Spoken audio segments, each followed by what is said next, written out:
Hey there, HackerFrogs. It's me, the Shy Hat. All right, so today we've got a humdinger of a stream for you all. We've got 5 different activities we're going to be going through today, and 3 of those activities are going to be Advent of Cyber events. Sorry, not events, but exercises, rather. So we're going to be starting out by doing day 21 and 22 from the Advent of Cyber event over here at TryHackMe.com. So we're going to do 21. We're going to be doing continuing on to 22, and then we're going to switch it up a little bit by going over to VulNyx. At VulNyx.com, we've got a machine that we're going to be doing a live hacking demo for, and the live hacking demo we're going to be doing is the HackingStation machine over here. So this is going to be another Linux box that we're going to be walking through and explaining how to hack. And then we're going to be going back to TryHackMe again, and we're going to get caught up with day number 24. Day number 23. Ronin1 says, "Hey, Ronin1, how are you doing?" I noticed that there's a lot of InfoSec streamers on right now. It's kind of weird. I guess everybody's on holiday, so they've taken the opportunity to do some streaming. So we're going to be doing day 21, day 22, and then we're going to go over to our VulNyx machine over here that we're going to do the demonstration with, the HackingStation. After that, we're going to finish off our update for TryHackMe Advent of Cyber with day number 23. And we're going to finish off by doing something we haven't done in a while, which is echoCTF. So echoCTF is another great platform for learning beginner cybersecurity stuff. It's actually really good for advanced cybersecurity stuff as well. I just haven't covered any of that before. If you're interested in taking a look at the website ahead of time, you can go ahead and make an account over here. And Ronan, I think it would be right up your alley because it's kind of like it's kind of a hipster kind of hack the box or try hack me. It's lesser known, but it's still really good. And you also have to VPN into their network to interact with their machines. And they've got a bunch of advanced challenges there as well. So it's a great little community, and I wish more people knew about it. So we're going to be doing some challenges over there from their beginner network, which I think is going to be really good for getting people into solving some beginner cybersecurity challenges. I'll be talking about how to connect to their network and how to solve some of these challenges. So I've gone through some of these, other ones that I have not. So for those ones, we're going to be going in first attempt. It's going to be lots of fun. Fall and Learn says woot to you too. Fall and Learns. We've got a new redeem on our video redeems nowadays, and I just created this one over the weekend. It's called the Devil's Bedroom, and it goes something like this. Not every geek with a Commodore 64 can hack into NASA. I mean, these servers have more firewalls than the Devil's Bedroom. Not every geek with a Commodore 64 can hack into NASA. I mean, these servers have more firewalls than the Devil's Bedroom. They've got more firewalls than the servers than the Devil's Bedroom. Okay. All right, so let's get started. It's going to be try hack me two exercises from there. Then we're going to do one from VulNyx. We're going to go back to TryHackMe, and then we're going to end the day with echoCTF. So please look forward to that. Let's get started. All right, so this is day number 21 from... Okay, let me do my formal introduction because we're going to be turning these into YouTube videos eventually. This is a guided walkthrough for day number 21 from the Advent of Cyber event from TryHackMe. This is TryHackMe Advent of Cyber 2024, and the topic is reverse engineering, and the title of the challenge is called Help Me, I'm Reverse Engineering. All right, so let's read a little bit about the challenge before we get started. McSkitty's alert dashboard lit up with an unusual alert. A file-sharing web application built by Glitch had triggered a security warning. Glitch had been working hard during this season's SOCMIS after the last scare with the Yule log exploit, but this new alert caused McSkitty to question his intentions. McSkitty began to investigate. It seemed the source of the alert came from a binary file that made its way to the web app's backend. It did not belong there and had some anomalous activity. The binary was compiled with .NET. This whole setup seemed quite unusual, and with Glitch working on the latest security updates, McSkitty was filled with suspicion. As McSkitty continued her investigation, Glitch rushed into the room. "I swear I did not put it there. I was testing defenses, but I wouldn't go that far." McSkitty reassured him, "This doesn't look like your work. Let's get to the bottom of this. Put on your decompiling hat, and let's see what we're dealing with." Okay, so on to today's learning objectives. Today we're going to understand the structure of a binary file and understand the difference between disassembling versus decompiling. We're going to become familiar with multi-stage binaries, and we're going to practically reverse a multi-stage binary. All right, so let's continue on to connecting to the machine.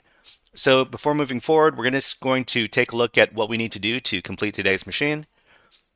Do I need to start the attack box today? Yes. Do I need to start a VM today? Yes. Is there split screen available? Yes. Am I given credentials to connect directly to the VM via RDP, VNC, or SSH? Yes. Okay, so I think you actually do not need to log into your attack box today, but we can click on this green Start Machine button to start up the process of spinning up the virtual machine that we're going to be using today. So the virtual machine is going to take a couple of minutes to initialize. In the meantime, what we can do is we can go ahead and read on and see what we're going to be dealing with today. So we're going to be doing an introduction to reverse engineering. Reverse engineering, sometimes called RE, is the process of breaking something down to understand its function. In cybersecurity, reverse engineering is used to analyze how applications, binaries, function. This can be used to determine whether or not the application is malicious or not, or if there's any security bugs present. For example, cybersecurity analysts reverse engineer malicious applications distributed by attackers to understand if there is any attributable indicators to associate the binary with an attacker and any potential ways to defend against the malicious binary. A famous example of this is the WannaCry ransomware in May of 2017. Security researcher Marcus Hutchins reverse engineered the ransomware application and discovered a specific function within the application where the malware wouldn't run if a particular domain was registered and available. Marcus then registered this domain, stopping the global WannaCry attack. This is just one of many famous cases of reverse engineering being used by cybersecurity defense. Binaries. In computing, binaries are files compiled from source code. For example, you run a binary when launching an executable file on your computer. At one point in time, this application would have been programmed in a programming language such as C#. It is then compiled, and the compiler translates the code into machine instructions. Binaries have a specific structure depending on the operating system they are designed to run. For example, the Windows binaries follow the portable executable or PE structure, whereas on Linux, binaries follow the executable and linkable format, ELF. This is why, for example, you cannot run an .exe file on Mac OS. With that said, all binaries will contain at least a code section. This section contains the instructions that the CPU will execute. A data section. This section contains information such as variables, resources, images and other data, etc. And import-export tables. These tables reference additional libraries used or imported or exported by the binary. Binaries often rely on libraries to perform functions. For example, interacting with the Windows API to manipulate files. The binaries in today's task follow the PE structure. This structure will be explained throughout the task. Disassembly versus decompiling. When reverse engineering binaries, you will employ two primary techniques. This task section will introduce you to disassembly and decompiling, explaining the key differences and their pros and cons. Disassembling a binary shows the low-level machine instructions that the binary will perform. You may know this as assembly. Because the output is translated machine instructions, you will see a detailed view of how the binary will interact with the system at what stage. Tools such as IDA, Ghidra, and GDB can do this. So here's an example of some assembly code instructions inside of, I do believe this is the,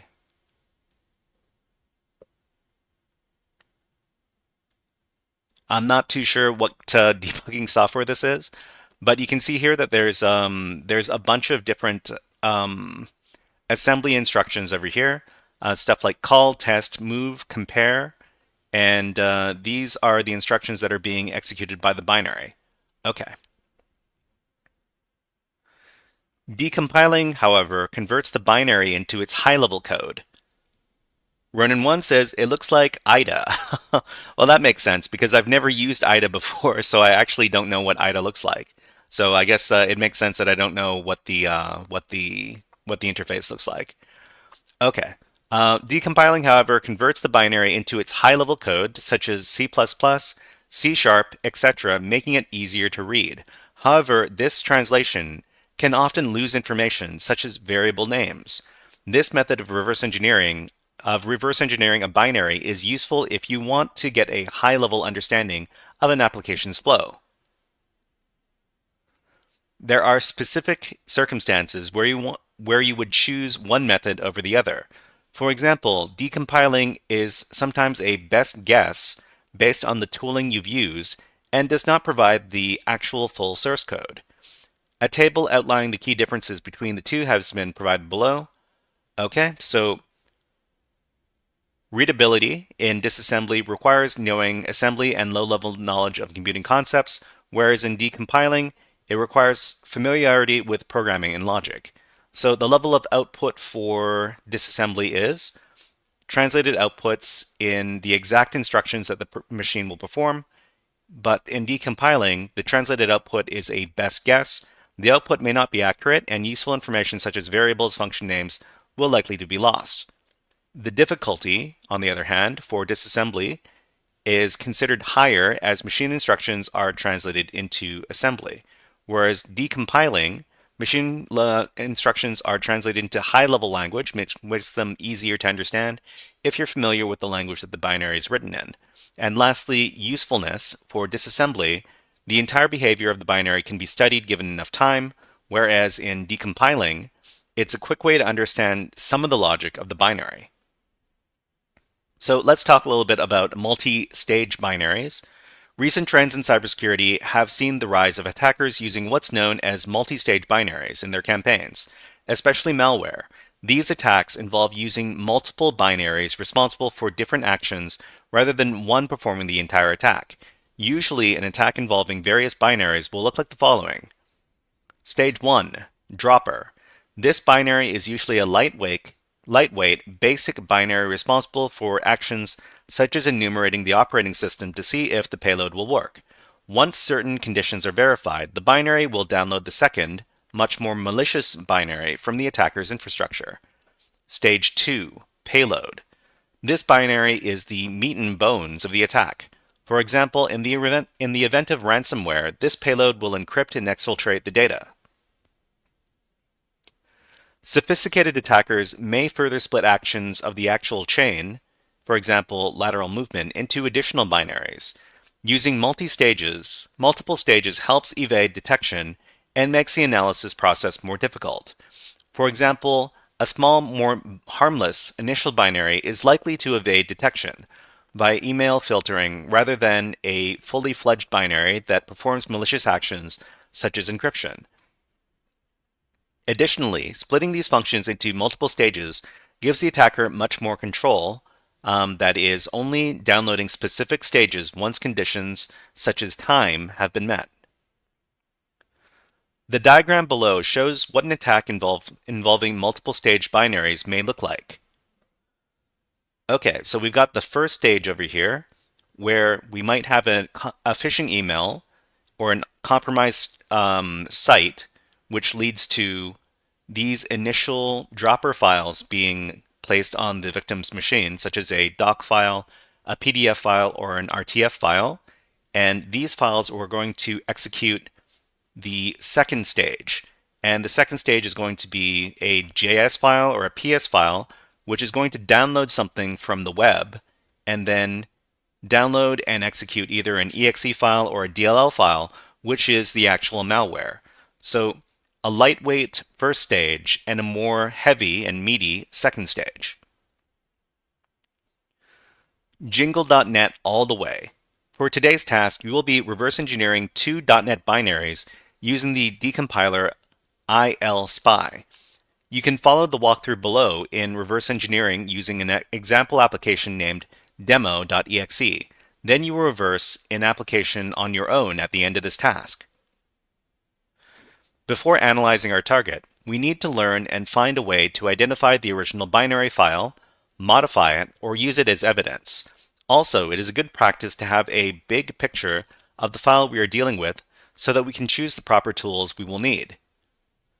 Let's start by navigating to the file location in the demo folder on the machine's desktop by right-clicking on the file demo and clicking on properties. Okay, so we can do this ourselves. So we've got our demo folder over here. We're going to open that up. And then inside, there's the demo binary over here. We're going to right-click on it, and then we're going to click on the properties button over here. Okay, and then we have a little window. We can observe that the file's extension is exe, indicating that it is a Windows executable. Okay, so over here it says exe, so it's a Windows executable. Okay. Since it is a Windows file, we'll use PE Studio, a software designed to investigate potentially malicious files and extract information from them without execution. This will help us focus on the static analysis side of the investigation. Let's open PE Studio from the taskbar and then click on File Open and select the file demo.exe located in this folder over here as shown below. Okay, so we can click out of here and then we can close out this folder, and then we can click on this PE Studio shortcut on the desktop. So just double click that.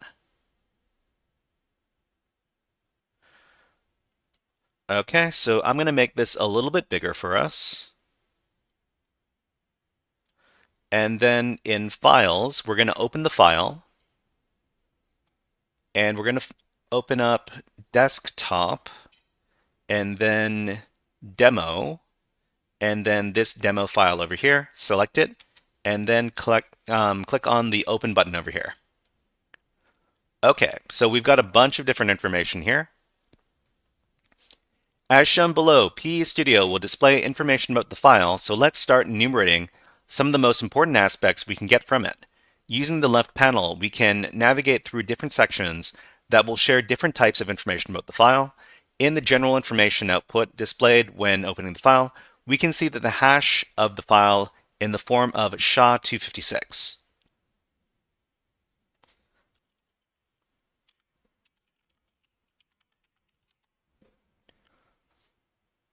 The architecture type, in this case x64, the file type, and the signature of the language used to compile the executable, in this case .NET Framework that uses C# language. Okay, so this is what they're trying to illustrate to us here. So they've got the SHA-256 hash over here. Okay, and we have the signature over here, which is Microsoft.NET, and we have the architecture, the CPU architecture, which is 64-bit over here. Okay, great, great. Let's focus on some critical data that we can obtain. First, if we want to identify the file and provide evidence of its alteration, we need to take note of the file's SHA-256 hash, as we mentioned above, as well as the hash of each section of the PE file.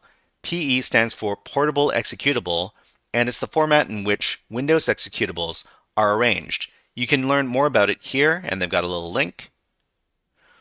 The sections represent a memory space with different content of the Windows executable within the PE format. We can calculate the hash of these sections in order to identify the execution properly. In order to identify the executable properly. We'll focus this time on two hashes, the one from the .text section, which is the section on the file containing the executable code.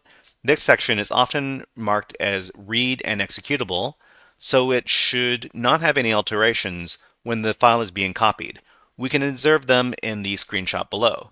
Okay, so we're going to click on the footprints section over here. And from there, we've got our file hashes here, and we've got the section.text MD5 hash, which is this one over here. Another essential section that we can use to obtain information about the binary is the indicators section. This section tells us about potential indicators like URLs or other suspicious attributes of the binary. Okay, so indicators is located over here, so we're just going to click on that. And we're going to see the strings URL over here. And this seems to, let's resize this a little bit. Okay. And this seems to be to indicate some sort of URL. So we've got TryHackMe images, tryhackme.connect. Okay, and it's a PNG. All right. Let's see if we can squish this up a little bit. We can see more details. Okay, great. The screenshot above shows several strings on the file, like file names, URLs, and function names. This can be very important depending on the file's execution flow. Additionally, looking for artifacts such as IP addresses, URLs, and crypto wallets can be a quick win for gathering some identifying intelligence. We'll learn more about that in the next section. Now that we have information about the file we are investigating, let's try to understand what the executable is doing. We need to understand its flow. If we try to read the file by opening it, we cannot do it since it's in binary format. In the previous section, we learned that this file is compiled using .NET framework used by the C# language. We can decompile the binary code into C# using a decompilation tool like ILSpy. This tool will decompile the code, providing us with readable information we can use to determine the flow of execution. Let's start by opening ILSpy from the taskbar and clicking on the file open, and then navigate to C users administrator desktop demo. Select the file demo.exe. The tool ILSpy may take up to 30 seconds to appear on the screen. Okay, so let's continue over here. So we're going to close PE Studio. So we're going to close it. And then we're going to start up ILSpy from this shortcut over here. We're just going to wait a little bit for this to load up. Okay, so from here, we're going to go over to File, and then we're going to Open. And from here, we're going to go to Desktop, and then Demo, and then click on Demo, and then click on Open over here. Okay, all right, so that is done. So we can see here that that demo is going to be on, let's see if we can shift. Yeah, okay, so we definitely want more that we see on this side.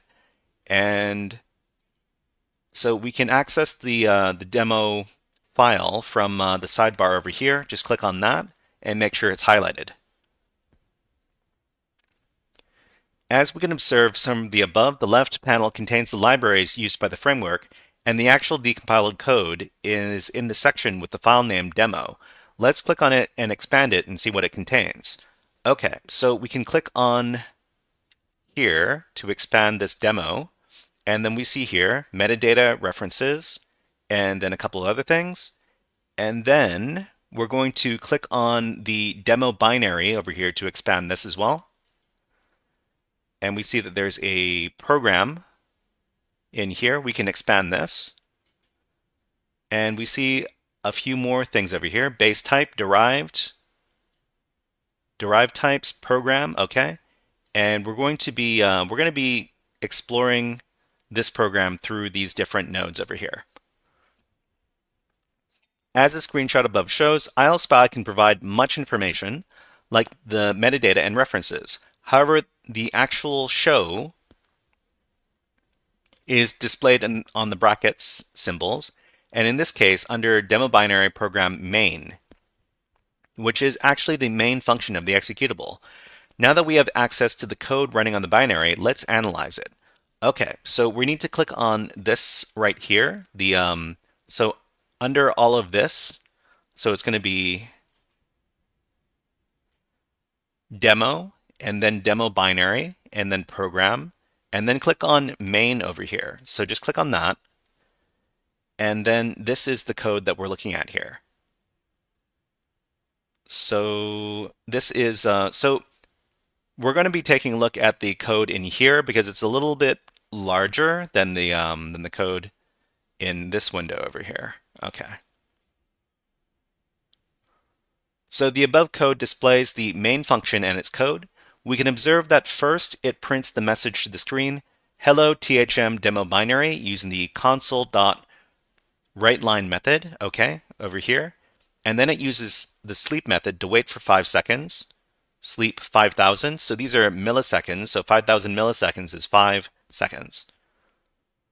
Then it assigns a value to two string variables, address and text. The first one with a URL containing accessing a PNG file, and the second one with the file name on the user's desktop named thmdemo.png.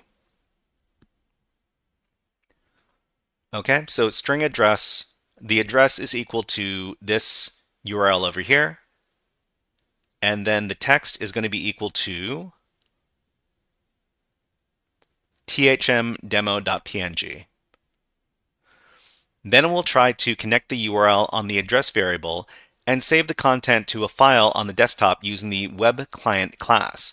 It will then execute the downloaded file path assigned to the text variable using the process class and the start method as displayed below. Okay, so these are the lines that detail all of that. Finally, it prints the message, bye-bye, leaving THM demo binary again to the console and waits for 5 seconds using the sleep method before closing. Okay, and these are the lines of code that do that. Great. We now understand what the binary is doing. It will download a PNG file to the user's desktop from the URL, this URL right here. Let's execute the file and see this happen.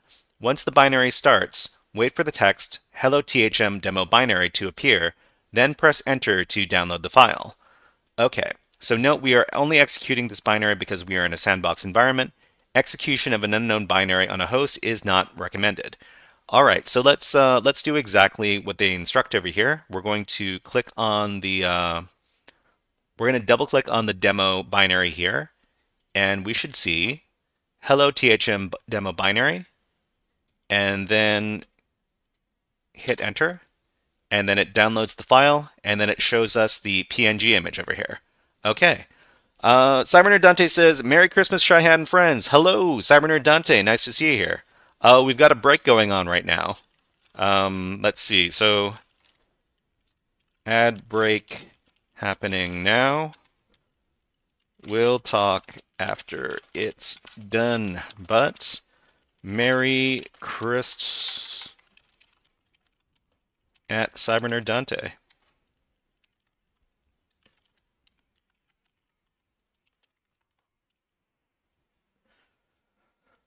Okay, so while the ad break is going on, I guess I'll show a little bird video. I've got a lot of these bird videos, and today I just want to highlight this one that I dug out of the archive.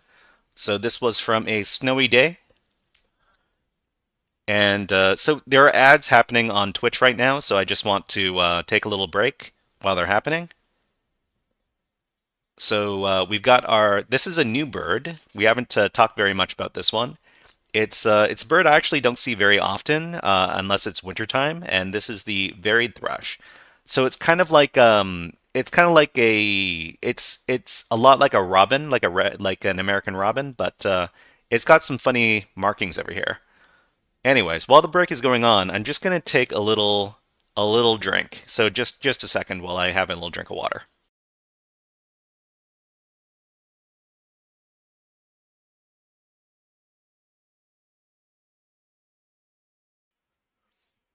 Okay, so the break should be over. So if we'll probably take a little bit more of a look over at these birds in the next ad break, but I'm just going to put them away for now.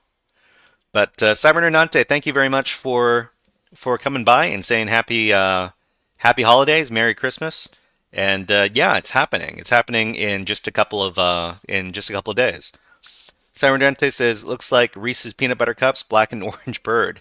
Yeah, it's a really cool looking bird, and it's got kind of a haunting sound. If you look it up on YouTube, um, maybe you could look up varied thrush call or something like that. It's got a very haunting bird call. So you just need to experience it for yourself. But yeah, welcome to the stream, and yeah, we're going to be doing a lot of different stuff today. Not the least of which is doing these demonstrations. This one is probably going to go on for another. These demonstrations are probably going to go on for another 40 or 50 minutes because we've got a lot of exercises to go through. But yeah, we're going to be doing some free hacking at the end of today's stream, so please look forward to that. And we're going to be doing that hacking over at the echoCTF network. So if you haven't tried it before, it's actually a lot of fun. And this is the link over here. But let's get back to our demonstration. Okay, so we just ran the demo binary, and it does exactly what we expected it to do. It downloaded a PNG, and then it opened up the PNG, and so yeah, we figured it out. So let's get out of here, and let's start the second part of this exercise. So after executing the file, we can observe that it was downloaded to the desktop, and the messages print to the screen as expected. Also, the downloaded file is executed and opened using the default app for PNG, which is Paint. Excellent. We successfully reverse engineered the flow of the code. Now that we have some practice, join McSkitty and help investigate the alerts coming from the file wherevillapp.exe. Put on your reverse engineering hat and help decipher the mystery behind this suspicious binary. Note, to answer this question, you will need to reverse the application wherevillapp.exe located on the desktop. Okay, so what we need to do is we need to get started and get set up. So we're gonna still be using ILSpy, but we're going to be investigating the whereville app executable instead. So for here, we're just going to, I think we might be able to remove this. And yeah, so we're just going to remove the demo binary. And then we're going to go to File and then Open. And we're going to go to the desktop. And we're going to open up the Whereville app over here. So just click on it and then select Open over here. All right. So we need to get started. We need to take a look at the code. So what we're going to do is we're going to start expanding. We're going to start expanding this. So we're just going to click on it. And then we're going to click on Whereville app 1.000 over here. And then afterwards, we're going to click on Fancy app. So we're going to click on Fancy app over here. And from there, we're going to click on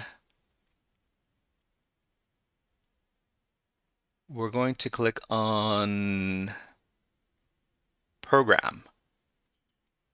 So program over here, we've got what happens inside of the program. This is the main function.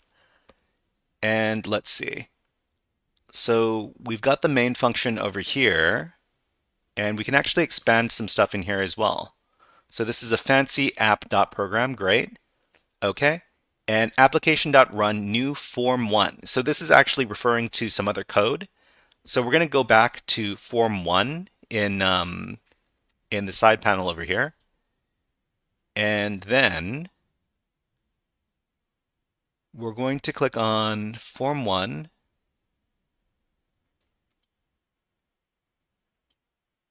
this right here.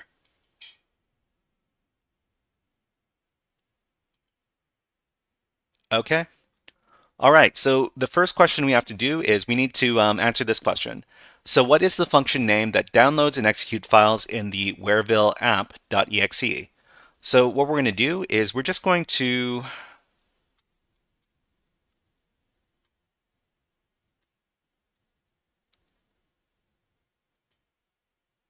in form 1, there's some types. So public form 1 and initialize component. And what happens in initialize component?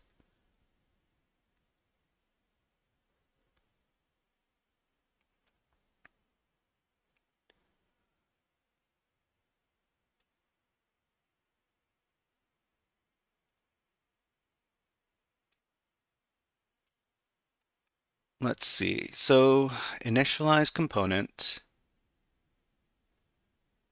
I think where we want to go is we want to go to form 1. Let me take a look at my notes. So fancy app and then form 1. And from form 1, we want to take a look at, let me expand this a little bit.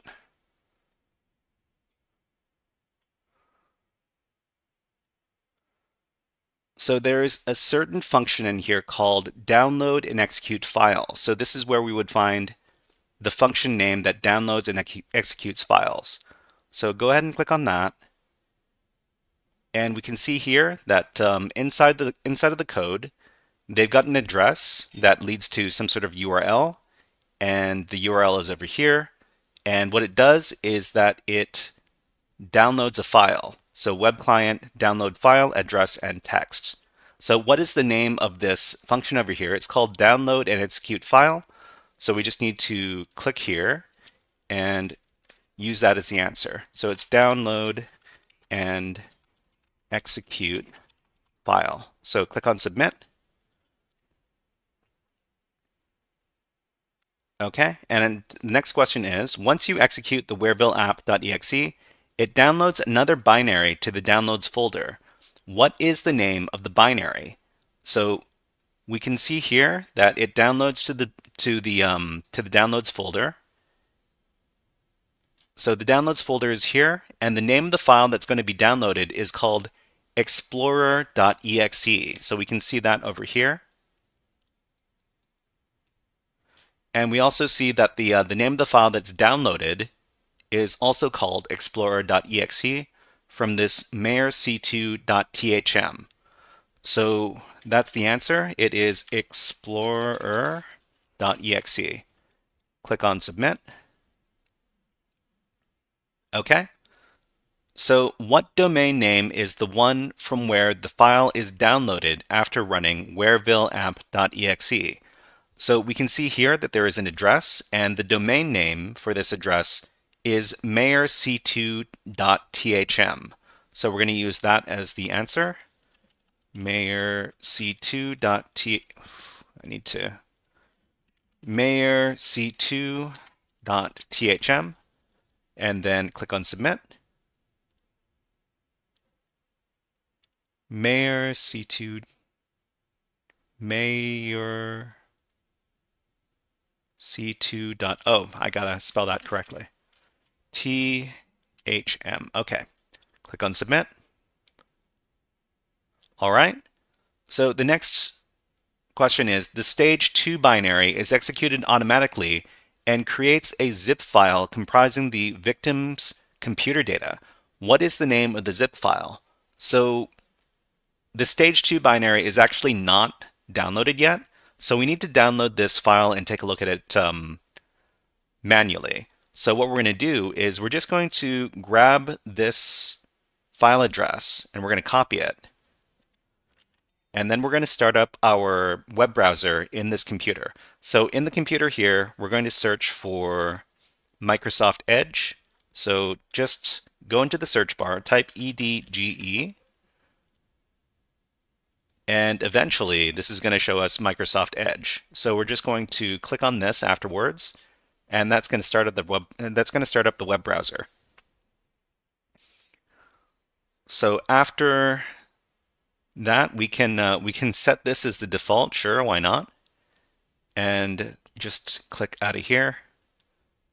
And then it's going to start loading up. After it's fully loaded up, we can then paste in our web address and then download the file.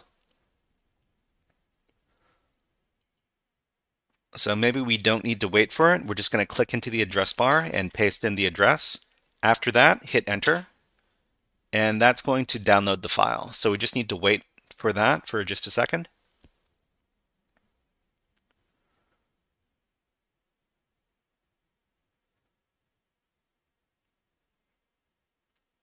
This is going to be okay. So it's starting to download now, and it looks like it is.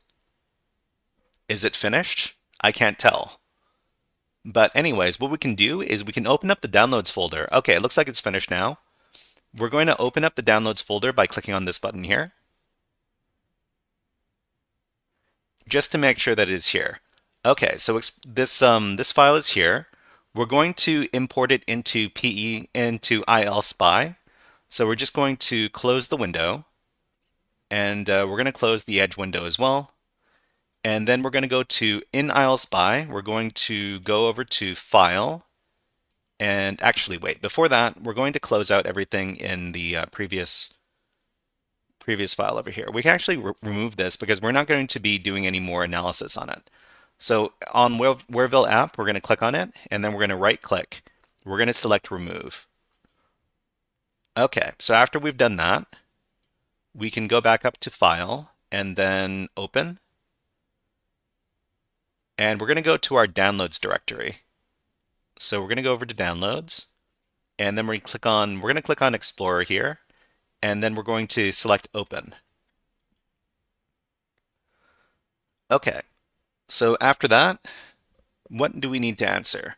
So the stage 2 binary is executed automatically and creates a zip file comprising the victim's computer data. What is the name of the zip file? So what we need to do is we need to do some exploration of this Explorer binary.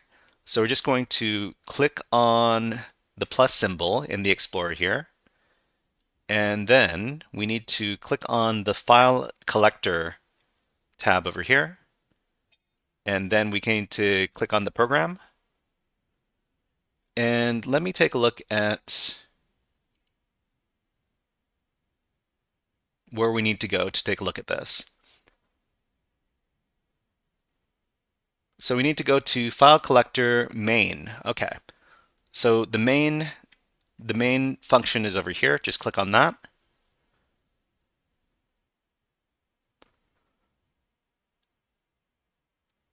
Okay. So we're told about some sort of zip file that's happening over here. So what this binary does is it collects a bunch of different files and then it zips them up into a zip file. So it looks for files like .docx, .pptx, .png, .gif, .jpeg, and then it's going to create a zip file out of them. So the name of the zip file we can find out by navigating down over here, and the name of the zip file is this one right here. It's called collectedfiles.zip. So that's the answer for the next question. So in here, we're going to answer collectedfiles.zip, collected files.zip. Okay, submit that. Okay, great.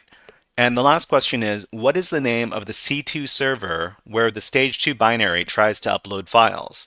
So the very last thing that's going to happen to this collectedfiles.zip file is it's going to be uploaded to a certain destination. So at the very end of this over here, it says upload file to server. Okay, so this is the name of a different function. So we can actually click on upload file to server, and this takes us to the function over here. Upload file to server. This is the name of the function. So the address is going to be http anonymous c2.thm /upload. So this is the location to which the file is going to be uploaded. So what is the name of the C2 server? So it is anonymousc2.thm. So click over here, and the answer is anonymousc2.thm. Click on submit. All right, so that is it for this particular day for TryHackMe's Advent of Cyber 2024. And the last thing we need to do to complete the room is click on this over here. If you enjoyed this task, feel free to check out the x86 Assembly Crash Course room. Okay, so with that said, we just need to click on this button over here. And after we do that, we see that the entire task turns green, which means we have finished the task. Great. All right, so that was a guided walkthrough for day number 21 of TryHackMe's Advent of Cyber 2024 event. If you enjoyed this walkthrough, please click on the like and subscribe buttons on the video. But until then, HackerFrogs out.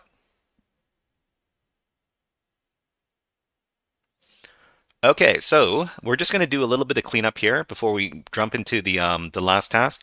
Ronin1 says 8x86 is a paid room. I think it is a paid room. So let me take a look. So I'm just going to put it in a new tab. x86 assembly crash course. So I have a membership, so I just need to go down to the bottom here. It says only subscribers can deploy virtual machines in this room. Go to your profile page to subscribe if you have not done so already. If you're interested in learning more about x86 assembly coding, you can actually there's a resource that I can introduce to you all. I think it's called, oh geez, what was it called? Let me think about this. It was,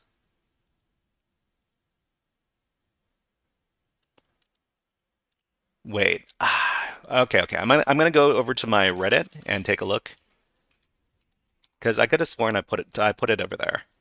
So let's see. It's gonna be one of my earlier posts. Let me just I hate it when I forget stuff. So let's see. Linux machine, um, basic computer concepts, x86 assembly line. So ASM tutor, right? Okay. Let me just go over there. asmtutor.com. And there are a bunch of different lessons here for learning about x86 assembly for Linux in particular. For example, they got a bunch of different lessons, and they give you a bunch of assembly instructions that you can run and compile. It's a great little way to teach yourself assembly. Running1 says, I bought THM for a year, but was curious where to check if it's paid. Yeah, so for any given page, you can, so for example, the x86 assembly crash room, you can just go over there, and if it's paid, you can go over to the bottom of the very bottom of the room, and it'll say created by whoever, users in the room created how many days ago, and it'll say if it's free or not. But in this case, only subscribers can deploy virtual machines in this room. It's a bit tricky because sometimes they'll switch rooms from being free to subscribers only, and sometimes they'll do subscriber only rooms and they'll switch them over to free. It's it's a bit confusing sometimes. Okay, so now that we've finished doing day 21, and we're going to do day 22 before we switch gears because we've got a bunch of different stuff to copy. Sorry, a bunch of different stuff to cover. Okay, so let's see. Let me terminate the virtual machine in this room, and then we can get started.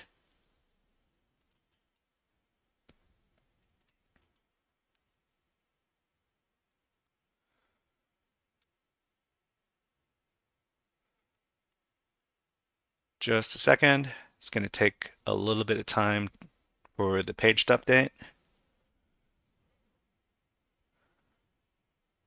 Written one says, this VM didn't work for me. This VM didn't work for you. Are you talking about day number 22? The day 22 VM didn't work for you? Well, we're gonna try. I was able to do it earlier. Maybe you can watch along with us, and maybe we can figure out where it went wrong. Okay, so let me do my YouTube intro. This is a guided walkthrough for day number 22 from TryHackMe's Advent of Cyber event, Advent of Cyber 2024 event. The topic for today is Kubernetes defer, as in digital forensics, and the name of the activity is It's Because I'm Cubed, Isn't It? Okay, so let's talk a little bit more about what is going on in the story, and then we'll start the task. Mayor Malware laughed hard at what he had done. Another scheme hatched, another scheme won. But a thought passed the mayor, the thought then passed twice. The list soon to come, the town's naughty or nice. He paced and he paced like a week of election, until that was it, a surprise mayor inspection. The list making wares, well, it only seemed fair, would grant him temp access and account for the mayor. The list makers agreed under certain conditions. He logged on that day to confirm his suspicions. The next day they were when the naughty list read, Mayor Malware, line 1, he read it with dread. The conditions they gave, there's something they missed, as somehow in some way he accessed the list. Mayor Malware then smiled as he'd find no blame. With this he would find a new home for his name. Okay, so what are we doing in today's learning objectives? We're going to learn about Kubernetes, what it is and why they're used. We're going to learn about defer and the challenges that come with defer in an ephemeral environment. And we're going to learn about how defer can be done in a Kubernetes environment using log analysis.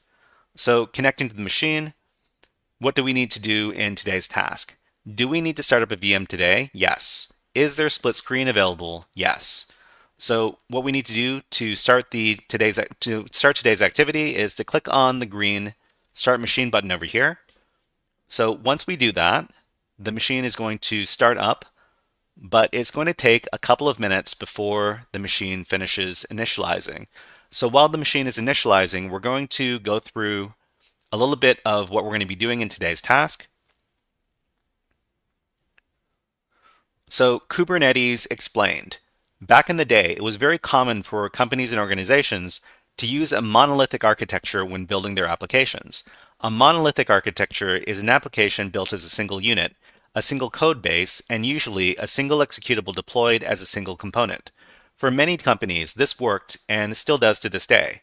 However, for some companies, this style of architecture was causing problems, especially when it came to scaling. The problem with monolithic applications is that if one part of the application needs scaling, the whole application needs to be scaled with it. It would make far more sense for companies with applications that receive fluctuating levels of demand across their parts to break their application down, component by component, and run them as their own microservices. That way, if one microservice starts to receive an increase in demand, it can be scaled up rather than the entire application. The Great Microservice Adoption. Microservice architecture was adopted by companies like Netflix, which is a perfect example of the hypothetical company discussed above. Their need to scale up services dedicated to streaming when a new title was released, whilst services dedicated to user registration, billing, etc. won't need the same scaling level, made a microservice architecture a no-brainer. As time went by, companies similar to Netflix hopped aboard the microservices express, and it became very widely adopted. Now, as the hosting of these microservices, containers were chosen due to their lightweight nature. Only, as you may imagine, an application of this scale can require hundreds, even thousands of containers. Suddenly, a tool was needed to organize and manage these containers. Introducing Kubernetes. Well, you guessed it, that's exactly what Kubernetes was made for. Kubernetes is a container orchestration system. Imagine one of those microservices mentioned earlier is running in a container, and then suddenly there's an increase in traffic, and this one container can no longer handle all requests. The solution to this problem is to have another container spun up for this microservice and balance the traffic between the two. Kubernetes takes care of this solution for you, orchestrating those containers when needed. That makes things a lot easier for everybody involved, and it's because of this, along with the widespread adoption of microservice architecture, that Kubernetes is so ubiquitous in the digital landscape today. This popularity means that it's highly portable, as no matter what technology stack is being used, it's very likely a Kubernetes integration is available.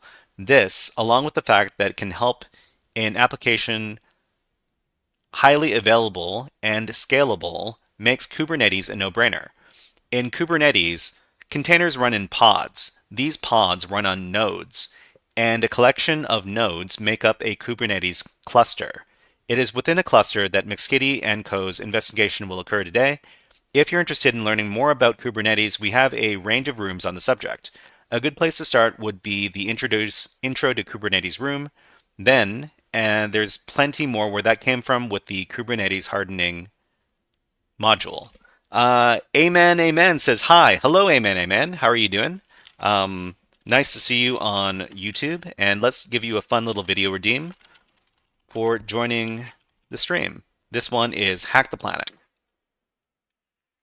Hack the planet! Hack the planet! Shut up and get in the... Okay, so yeah, we're just doing a little guided walkthrough for day number 22 from the TryHackMe Advent of Cyber event.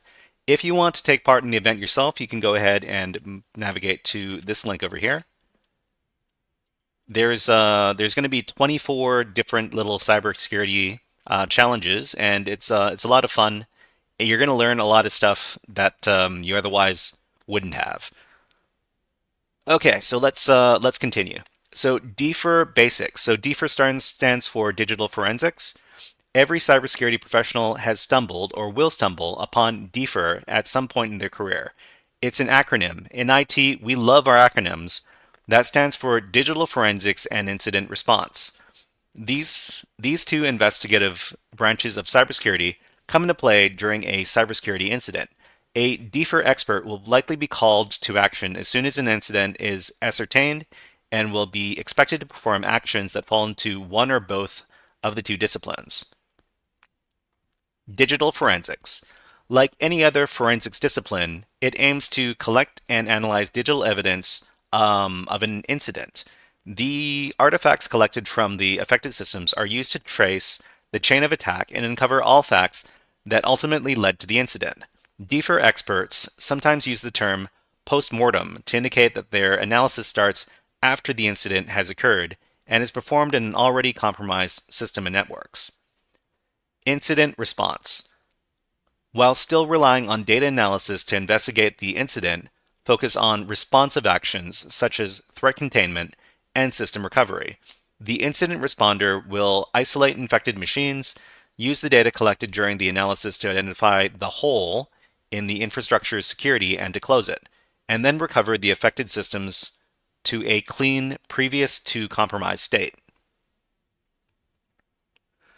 Picture the incident responder as an emergency first responder whose aim is to contain the damage, extinguish the fire, and find and stabilize all the victims. On the other hand, the digital forensics analyst is a crime scene investigator, CSI, or detective trying to recreate the crime scene and ultimately find evidence to identify and frame the criminal. Both roles are expected to document all findings thoroughly. The incident responder will present them to explain how the incident happened and what can be learned from it, ultimately proposing changes to improve the security stance of the entity affected by the incident. The digital forensics analyst will use the findings to demonstrate the attacker's actions and eventually testify against them in court. In the task at hand, we will help McSkitty and the Glitch become digital forensics analysts and retrace the malicious actor's steps. We will especially focus on collecting evidence and artifacts to uncover the perpetrator and present our analysis to Wareville townspeople. Excruciatingly ephemeral. Defer can be a lot of fun. It's easy to feel like a digital detective, analyzing the crime scene and connecting the dots to create a narrative string of events explaining what happened. What if the crime scene vanished into thin air moments after the crime was committed? That is the problem we face regularly when carrying out defer in a Kubernetes environment. That is because, as mentioned, Kubernetes workloads run in containers. It is very common that a container will have a very short lifespan, either spun up to run a job quickly or to handle increased load, etc., before being spun back down again. In fact, in this year's 2024 Cloud Native Security and Usage report, SysDig found that 70% of containers live for less than 5 minutes. So what can be done about it? Well, not to worry. It just means we have to expand our Digital Detectives toolkit. The key to keeping track of ongoings in your often ephemeral workloads within your Kubernetes environment is increasing visibility. There's a few ways we can do this. One way is enabling Kubernetes audit logging, a function that Kubernetes provides, allowing for requests to the API to be captured at various stages. For example, if a major makes a request to delete a pod, this request can be captured, and while the pod will be deleted and the logs contained within it lost, the request made to delete it will persist in the audit logs. What request events are captured can be defined within an audit policy. We can use these audit logs to answer questions which help us in a security defer context, such as what happened, when did it happen, who initiated it, to what did it happen, where was it observed, or from where was it initiated, and to where was it going. Of course, this just scratches the surface in terms of the level of visibility we can achieve in our Kubernetes environment. We can feed these audit logs as well as events from other security relevant sources into runtime security tools, which help transform these raw events into actionable data, which can then be visualized using yet more tools. A digital detective should definitely invest in an extra large toolkit. If you want to learn more about the subject, check out the Kubernetes Runtime Security Room. Following the cookie crumbs. Let's start our investigation. As mentioned before, some of the logs would disappear as their sources, like pods, are ephemeral. Let's see this in action. First, open the VM and open a terminal as start K8s using the following command. Okay, so we've got a command that we need to run. So first of all, we need to open up a terminal. So in the VM over here, we're going to open up the terminal using this shortcut, double click. And then from here, we can type in the command. So it's minikube start. So minikube start, and then enter. So it says it will take roughly 3 minutes for the cluster to configure itself and start. You can verify that the cluster is up and running using the following command. So I did a little bit of testing earlier today, and it indeed takes a little bit of time to start up. So we just need to sit around and wait for this to start, and we'll know that it's finished starting up when it shows us a regular prompt again. So we're just going to hang tight a little bit and wait for the thing to initialize. But we've got our fun new bird video that we can watch in the meantime. So we're just going to watch the bird video while we keep track of. There we go. I wonder if I can make this a little smaller.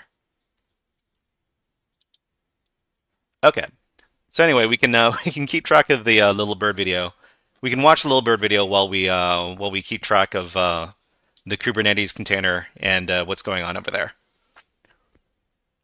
So like I said, this is my bird feeder, and I capture footage of the birds every day. They come around and they eat, and I just love watching them come around. It's kind of rare for people to see birds up this close, and that's why I set up the bird feeder and the camera over here. We just need to wait for this thing to load up.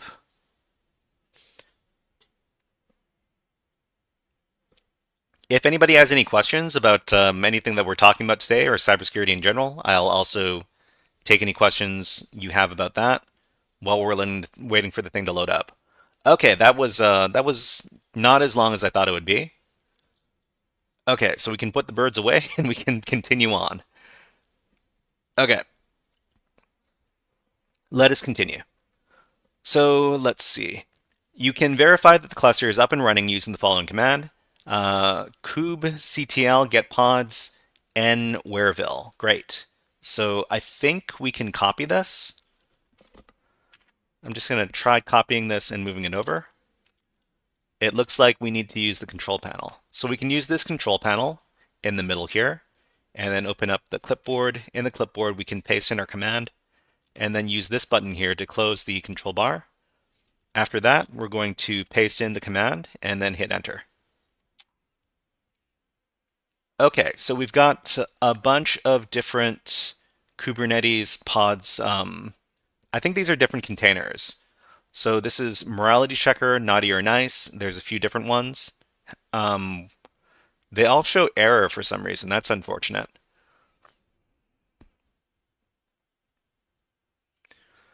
So if all the pods are up and running based on their status, you are ready to go. This will take another 2 minutes. Oh, okay. So I guess we need to wait. Since we know that the web application was compromised, let's connect to that pod and see if we can recover any logs. Connect to the pod using the following command. Okay, so we're going to try to connect to one of these pods. It's going to be the naughty or nice pod, and we're going to start up a bin bash terminal. So we're going to copy the command here, and then in this control panel, we're going to paste in the command. And then in the terminal, we're going to paste in the command. Okay, so we're in. So we're inside this naughty or nice pod, which is just another Linux environment. And we see here that we've got a bunch of files in this file system. Great. Once connected, let's review the Apache 2 access log. Okay. So we just need to read this one over here. So it's cat var log apache2 access.log. So we can just type that out. So cat /var/log /apache2 /access.log. Need to fix my spelling. That was not fixing my spelling. Okay. All right. So we're now accessing the Apache 2 log. So sadly, we only see logs from the 28th of October when our attack occurred later on. However, looking at the last log, we see something interesting with the request being made to a shelly.php file. Okay, so over here, we've got our GET request to the shelly.php file. And an interesting thing about the about this particular endpoint is that there's a URL parameter called command, and the value of that URL parameter for command is who am I. This really points to the possibility that this is some sort of web shell, and because the command is equal to a Linux command over here. Okay. So this tells us that we are on the right track. Terminate your session to the pod using the exit command. Fortunately, McSkitty knew that the log source was ephemeral and decided to ensure that the remote backups of the log source were made. Navigate to our backup directory using cd for artifacts over here, where you'll find the access log stored in pod apache2 access.log. Okay, so let's do this. So over here in the terminal, we're going to use the exit command, and then we're going to use the command cd/home/ubuntu/defer artifacts. Okay, So we're going to enter that directory, and inside that directory, we're going to see the file that we're looking for, which is pod apache2 access.log. Review these logs to see what Mayor malware was up to on the website to answer the first 3 questions at the bottom of the task. Okay. So sadly, our investigation hits a bit of a brick wall here. Firstly, because the pod was configured using a port forward, we don't see the actual IP that was used to connect to the instance. Also, we still don't fully understand how the web shell found its way into the pod. However, we rebooted the cluster and the web shell was present, meaning it must live within the actual image of the pod itself. That means we need to investigate the Docker image registry itself. To review the registry container ID, run the following command. Okay, so let's use docker ps to figure out what the ID is of this container. So we're going to do docker ps. Okay, so we see that there are...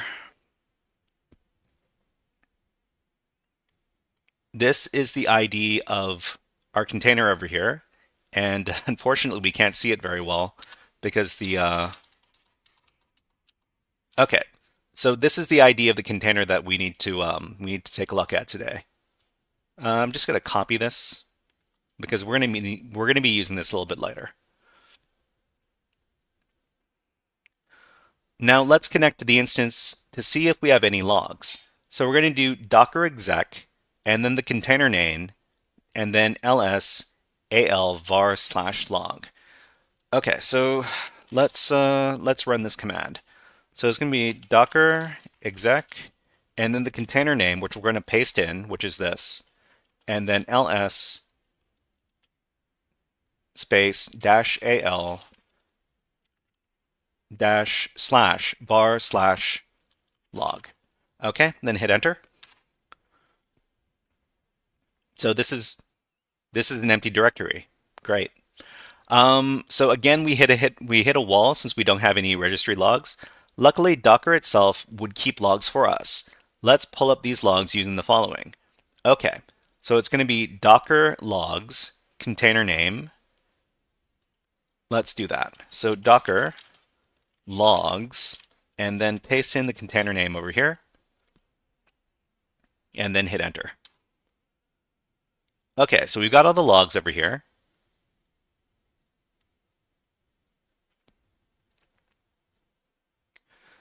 Now we have something we can use. These logs have been pulled for you and are stored in this directory over here. Disregarded boy, hello, nice to see you here. Nice avatar you've got there, and nice to see you here as well. So we're just doing a cybersecurity exercise over at this website right here. If you want to watch, that's fine. If you want to participate, you can also go over to this webpage and you can sign up for an account. If you're interested in learning cybersecurity, then you're at the right place because we like to do demonstrations. If you have any questions, we like to answer those questions. And let's give you a fun little video redeem. And let's see, which one should we do? How about Hack the Planet? Hack the planet! Hack the planet! Shut up and get in the... So, Discord boy, these demonstrations over here, this event over here, they've got a very good walkthrough process. So if you wanted to participate, it's not that difficult. They give you a lot of step-by-step instructions that you can follow over here. But if you just feel like watching, that's fine too. So we're just doing some log analysis, and this is what the cybersecurity defense team does. Let's see. Discord Boy says, I like the hardware version of cybersecurity these days. Oh, that's awesome. Yeah. So actually, if you go over to the website, TryHackMe.com, they've got a lot of they've got some hardware modules as well. So let me see if I can just get get the search for this. So I don't think you need an account to do it, to do a search on TryHackMe.com, but if I were to search for something like hardware, and okay, so we've got stuff talking about hypervisors, Windows fundamentals. I guess there's not dumping router firmware. This is interesting, and this is also free. Okay, let me give you a link to this one. ISDev says, "Hey, this Advent is cool. I'm liking it very much. Great to see." Discard Boy likes to hunt for bad people in their off time. That's also very interesting. Okay, so I'm gonna continue on with the walkthrough for today's task. Okay, so we just pulled up all of the logs for this particular Docker instance.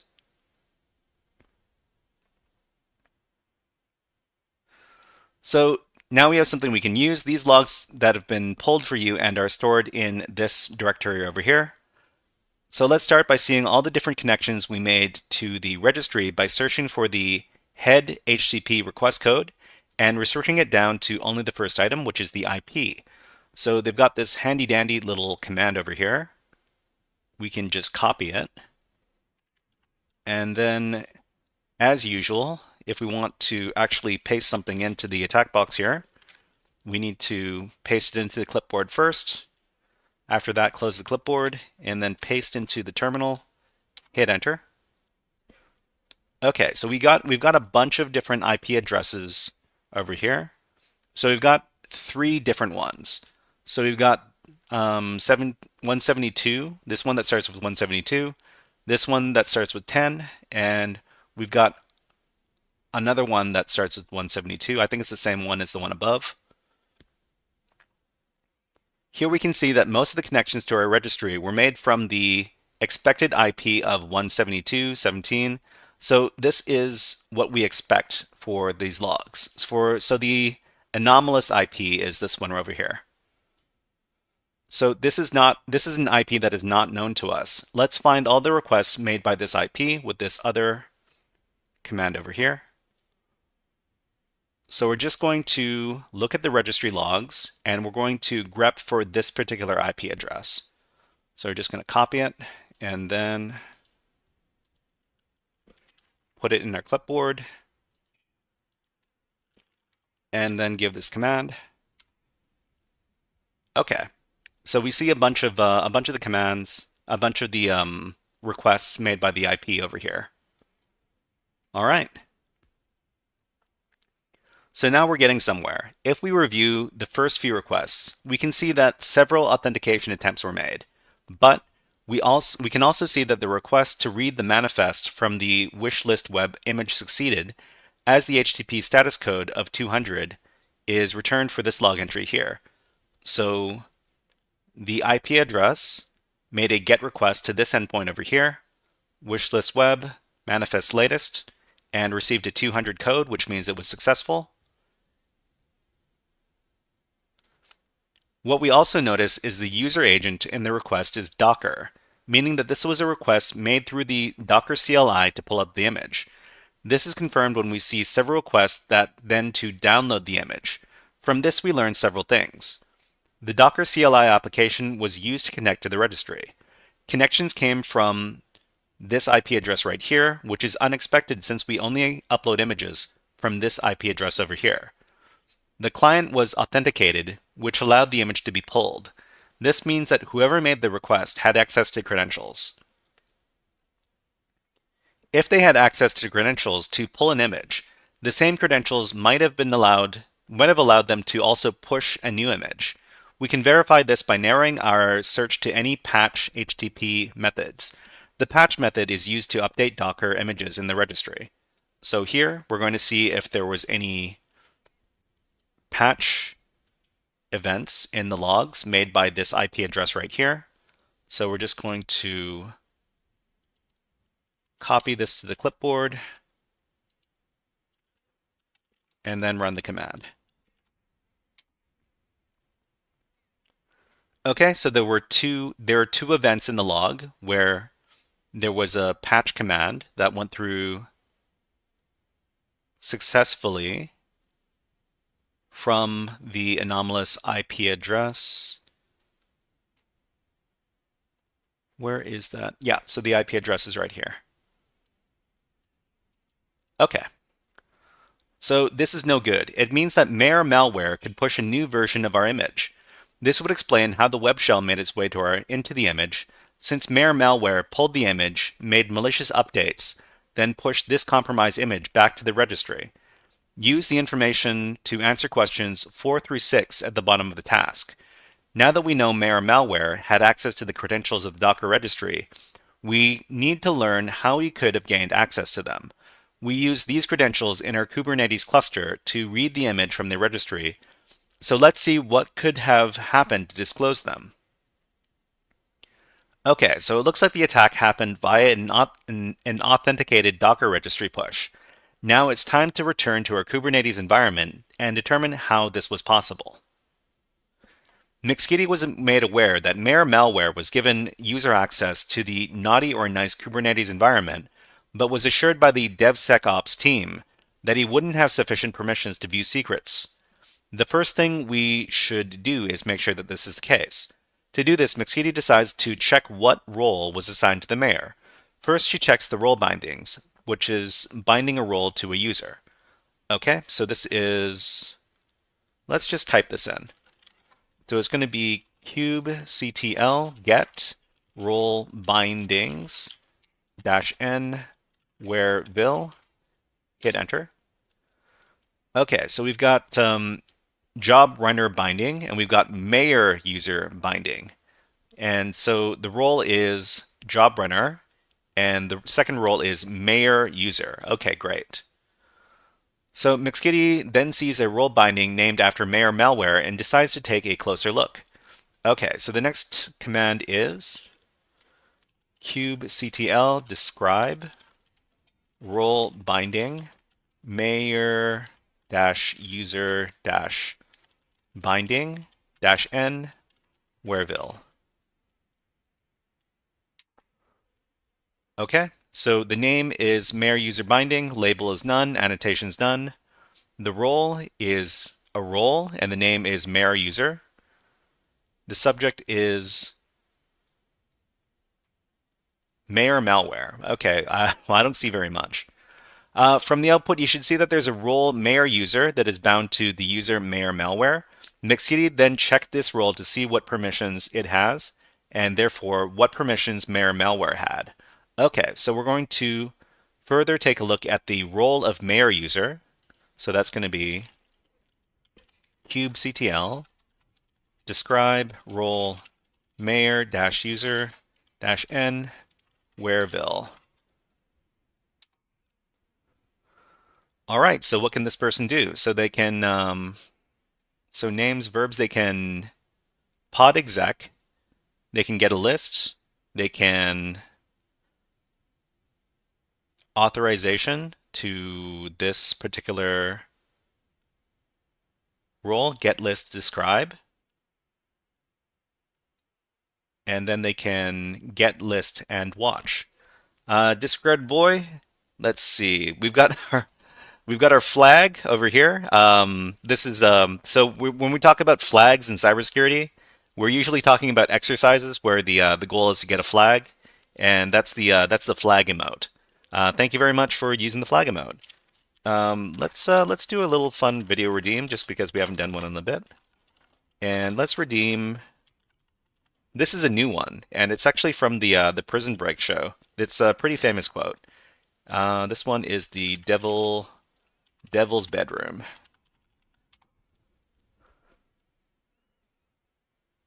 Not every geek with a Commodore 64 can hack into NASA. I mean, these servers have more firewalls than the Devil's Bedroom. Not every geek with a Commodore 64 can hack into NASA. I mean, these servers have more firewalls than the Devil's Bedroom. These servers have more firewalls than the Devil's Bedroom. All right. So the output here tells McSkitty something very important. A lot of the permissions listed here are as you would expect for a non-admin user in a Kubernetes environment. All of those except for the permissions associated with pods/exec. exec allows the user to shell into the containers running within a pod. This gives McSkitty an idea of what malware might have done. To confirm her suspicions, she checks and audits the logs for malware's activity. So, ooh, this is a really big command. Okay, so let's copy this all. So what are we doing? So we're looking at the audit log, and we're looking for the username malware, and I guess we're going to be color coding this and look for the verb over here. Okay, so let's copy this command over to the clipboard here, and then let's run that command.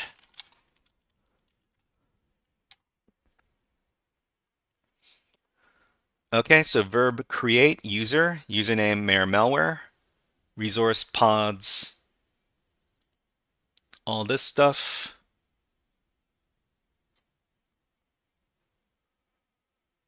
This returns a lot of logs. Let's go through them as McSkitty starts to form the attack path taken by malware. Okay. This log snippet tells us that malware attempted to get the secret stored on the cluster, but received a 403 response as he didn't have sufficient permissions to do so.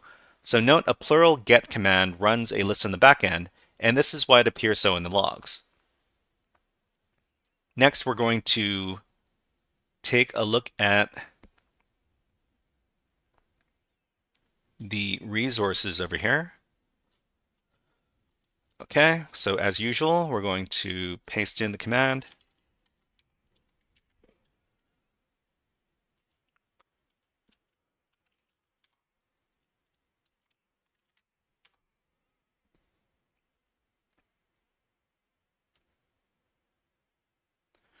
So after being denied secret access, malware then started snooping to see what roles were present on the server. Okay, so looking at the roles over here,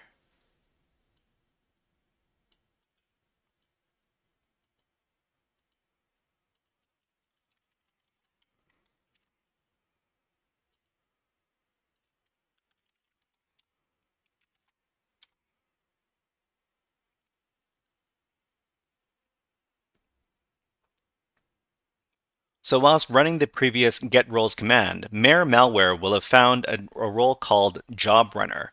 These logs tell us that malware then described this role, which would have been given him key pieces of information regarding the role. Most importantly for our investigation, it would have told him that the role has secret read access. Okay.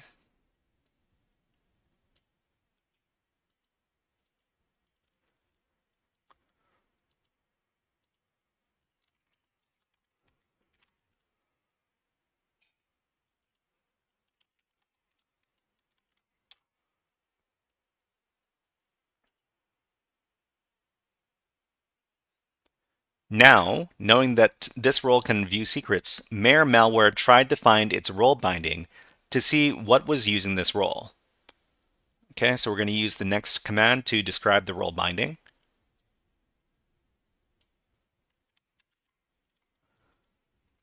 And then paste it into the clipboard.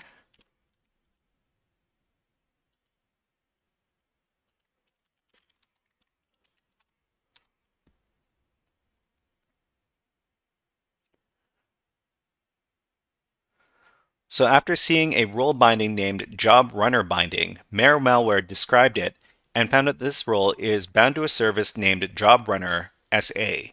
Also known as this service account has permission to view secrets.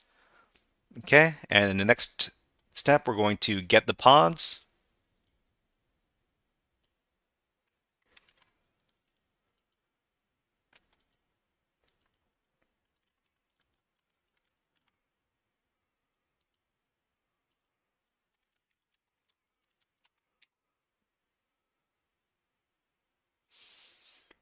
Here we can see that malware, now armed with the knowledge that a service account has the permissions he needs, lists all the pods running in the Wareville namespaces with the kubectl get pods command.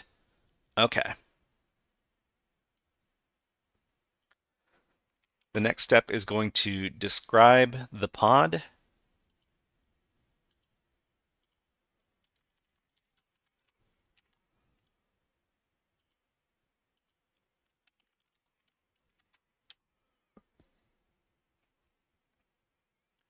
Mayor Malware described the pod as a morality checker. He then would have found out that this pod runs with the JobRunner SA service account attached, meaning that if he were able to gain access to this pod, he would be able to gain secret read access. So the next one is going to be executing.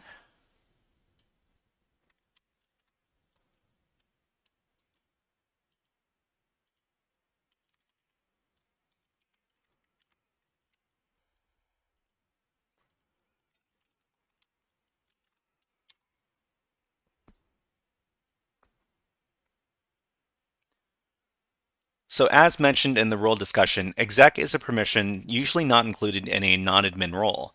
It is for this exact reason that this is the case. McSkitty feels confident that the DevSecOps team had overly permissive role-based access control, RBAC, in place in the Kubernetes environment, and it was this that allowed Mayor Malware to run an exec command as captured by the logs above, and gain shell access into the morality checker. To confirm her suspicions further, McSkitty runs the following command to retrieve audit logs captured from the JobRunner SA service account. Okay, so we're looking for the user service account JobRunner SA. Okay.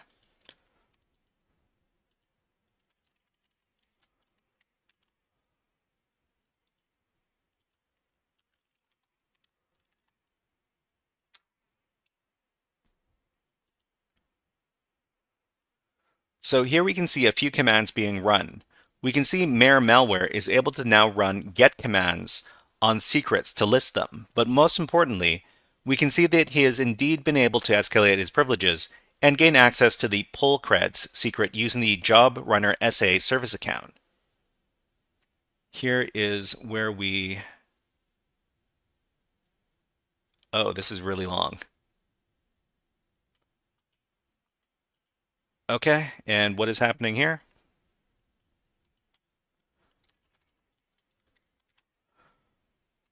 So we're looking for username JobRunner SA, and then we're looking for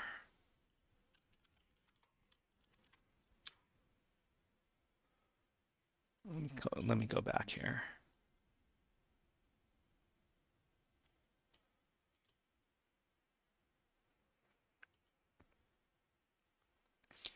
The final piece to the puzzle revolved around this secret. Finally, she runs the command and the attack path is concerned. Okay, so we're going to use this command over here to decode a secret from the Kubernetes pod over here. Let's do that.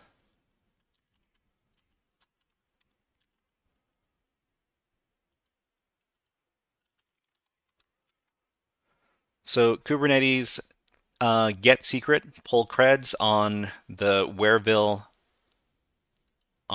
pods, and then decode it from base 64. Okay, so over here, this is the secret we're looking for. Okay, need to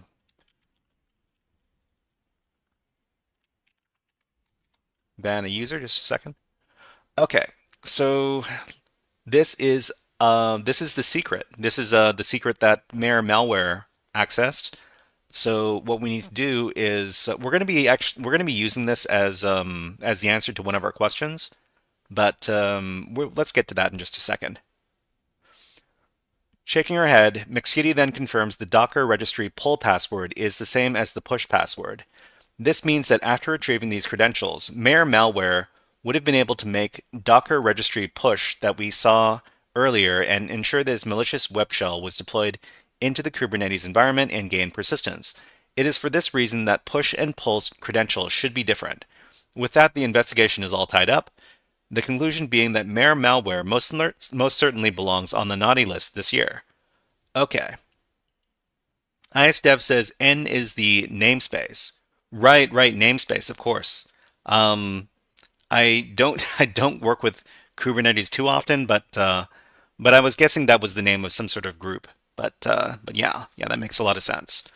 All right, so So before we answer the other questions over here, I'm just going to grab this secret because this secret is the answer for one of our questions. So just highlight all this, then copy it. And then over in the clipboard, copy this. And this is going to be used for the last question. The last question is, what is the value in the poll creds secret here? We're going to paste in the answer here, and then click on submit. And looks like, what is the value stored in the poll cred secret? Did I copy this incorrectly? Okay, so it has to be in this format. So it's everything between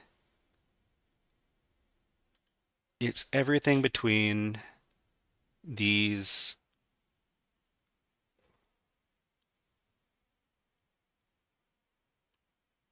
Okay, let me take a look at my notes.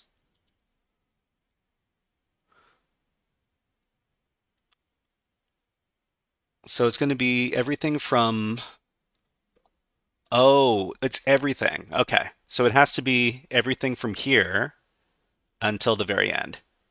Okay. All right, so just copy this then. It looks like they want everything. And then copy this. And then provide this as the answer.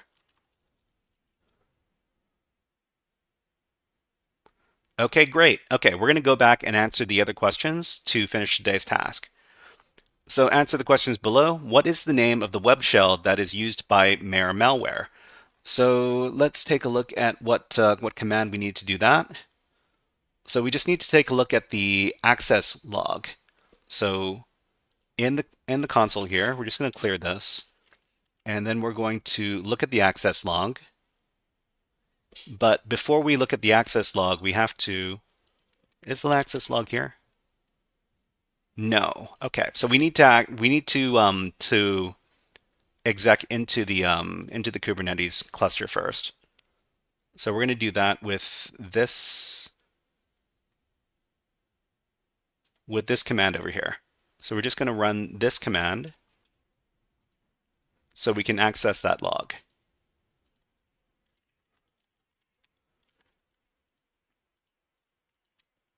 So after we do that, we're going to be inside the container, and then we're going to access the log. So it's going to be cat var log apache2 access.log, and we can see I keep on misspelling the word Apache. Okay. So the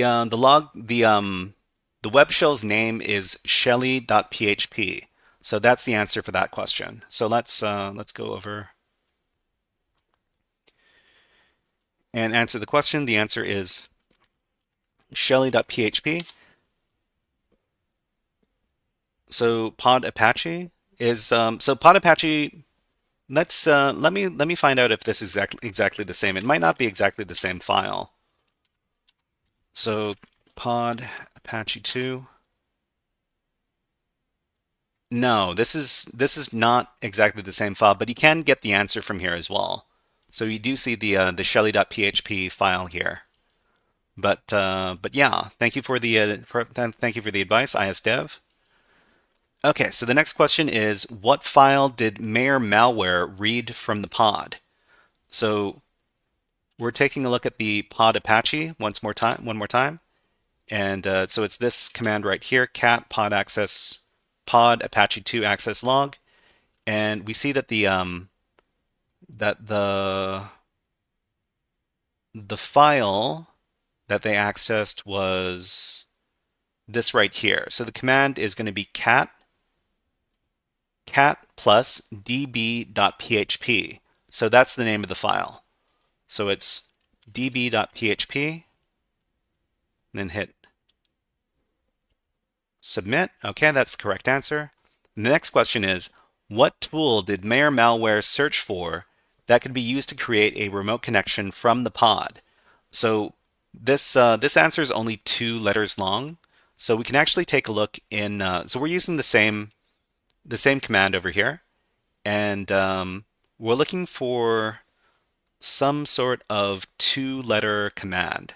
So the command is going to be, so who am I, which something.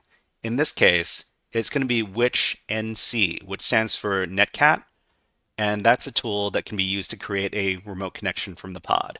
So the answer here is NC for netcat.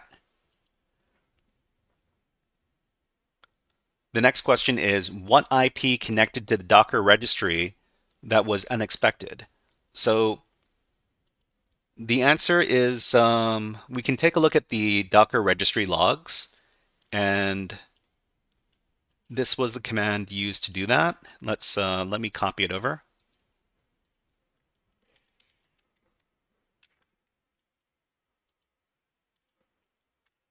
So let's clear this. Okay, so we're taking a look at the Docker registry logs with cat, and then we're looking for the very first field with the cut command here, and we see that. So we know that from the previous description that this is the expected IP address, and this is the unusual IP address. So this one is the answer right here. So the answer is 10.10.130.253. Okay, the next question is, at what time is the first connection made by this IP to the Docker registry? So we're taking a look at the log one more time. So we're actually going to be doing the same thing as the previous command, except we're going to be looking at it in more detail. We're going to grep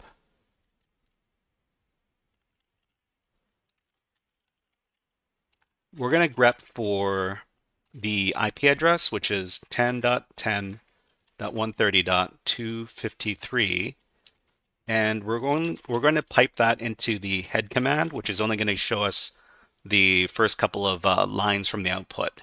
So when we look at the logs,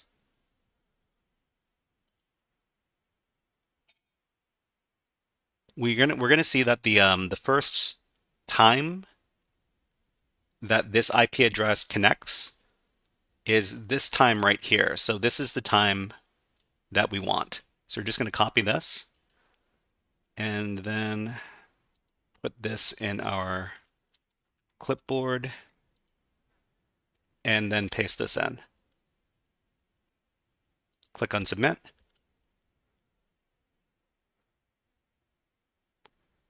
Okay, that's a correct answer. And the last question we need to answer before we can finish today's task is, at what time is the updated malicious image pushed to the registry? So we know from the previous tasks that we're looking for the for patch inside of the logs. So it's going to be this command right here. Let me copy it.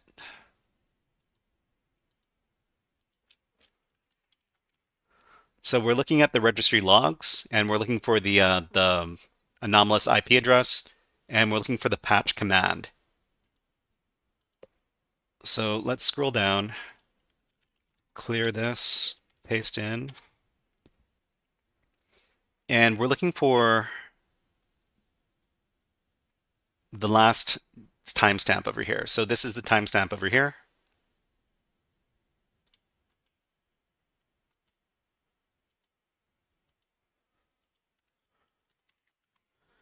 And we're going to supply this as the answer.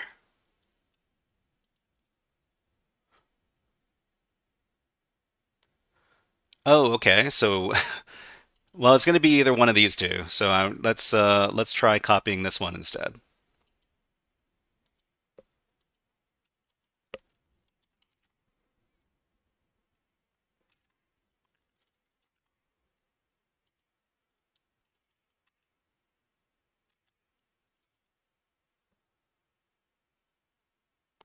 Okay, so that one's done. Great. All right, so the last thing we need to do to complete today's exercise is to just click on here. It says, enjoyed today's lesson. Check out our Intro to Kubernetes for a more in-depth introduction to Kubernetes. All right, so we could certainly do that in the future if we wanted to know more. Just click on the complete button over here, and then you're going to see the whole task turn green, and that's how you know you've actually completed the task. All right, so that was a guided walkthrough for day number 22 from TryHackMe's Advent of Cyber 2024 event. And if you enjoyed this walkthrough, please click on the like and subscribe buttons on the video. But until next time, HackerFrogs out. Disworded Boy says Kubernetes. Yeah, Kubernetes. I actually don't interact with Kubernetes on a regular basis, but I had to teach myself as much as I needed to know to as much as I needed to get today's task done because I want to get the sweet prizes associated with this year's event. So I think they talk about the prizes in this one over here. Where are the prizes? Hold on. So that was let's see. Welcome to Advent. Okay, so over here, yeah, they talk about all the great prizes they have over here. And this year is our biggest and best. There's over $100,000 worth of prizes. So they've got TVs, they've got equipment, they've got video game consoles, arcade cabinets. Apparently, they've got a bunch of vouchers for the website. Apparently, it looks like they have some sort of Amazon Alexa. But if you want your own attempt at getting these prizes over here, all you need to do is you need to complete the tasks for today's Advent event before the end of the year. So there's it's actually it takes about between 30 and 50 minutes to complete each one of these challenges, but each time you complete one of these challenges, you're more likely to be able to win some prizes. So that's the reason a lot of people are trying to get into this event over here, as well as learning all about some fun stuff. This task over here from day number 19 for game hacking was actually pretty fun because you figure out how to locate functions and variables inside of games and modify them. So this is something I recommend, even if you're not super interested in super nitty gritty cybersecurity stuff, because everybody loves cheating in games, right? Anyways, all right. So so that's finished. We're going to be doing our hacking tutorial now. So we've got our VulNyx machine over here. If anybody's interested, VulNyx is a website where you can download vulnerable virtual machines and do hacking against them. And this challenge that we're going to be demonstrating today is called HackingStation, and well, there's going to be a lot of fun in hacking through it. So this is a tutorial.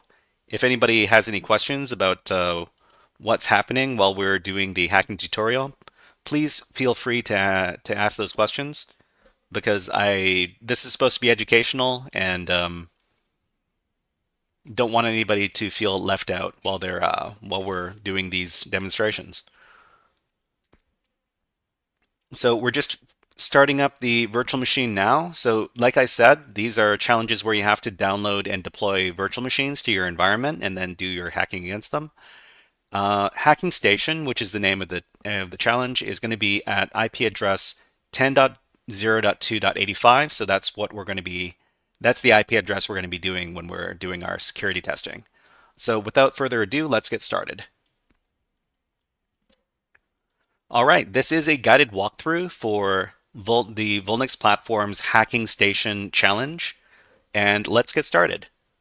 So the first thing we like to do when we do these CTF box challenges is we like to use an Nmap scan to see what services are open on this particular device.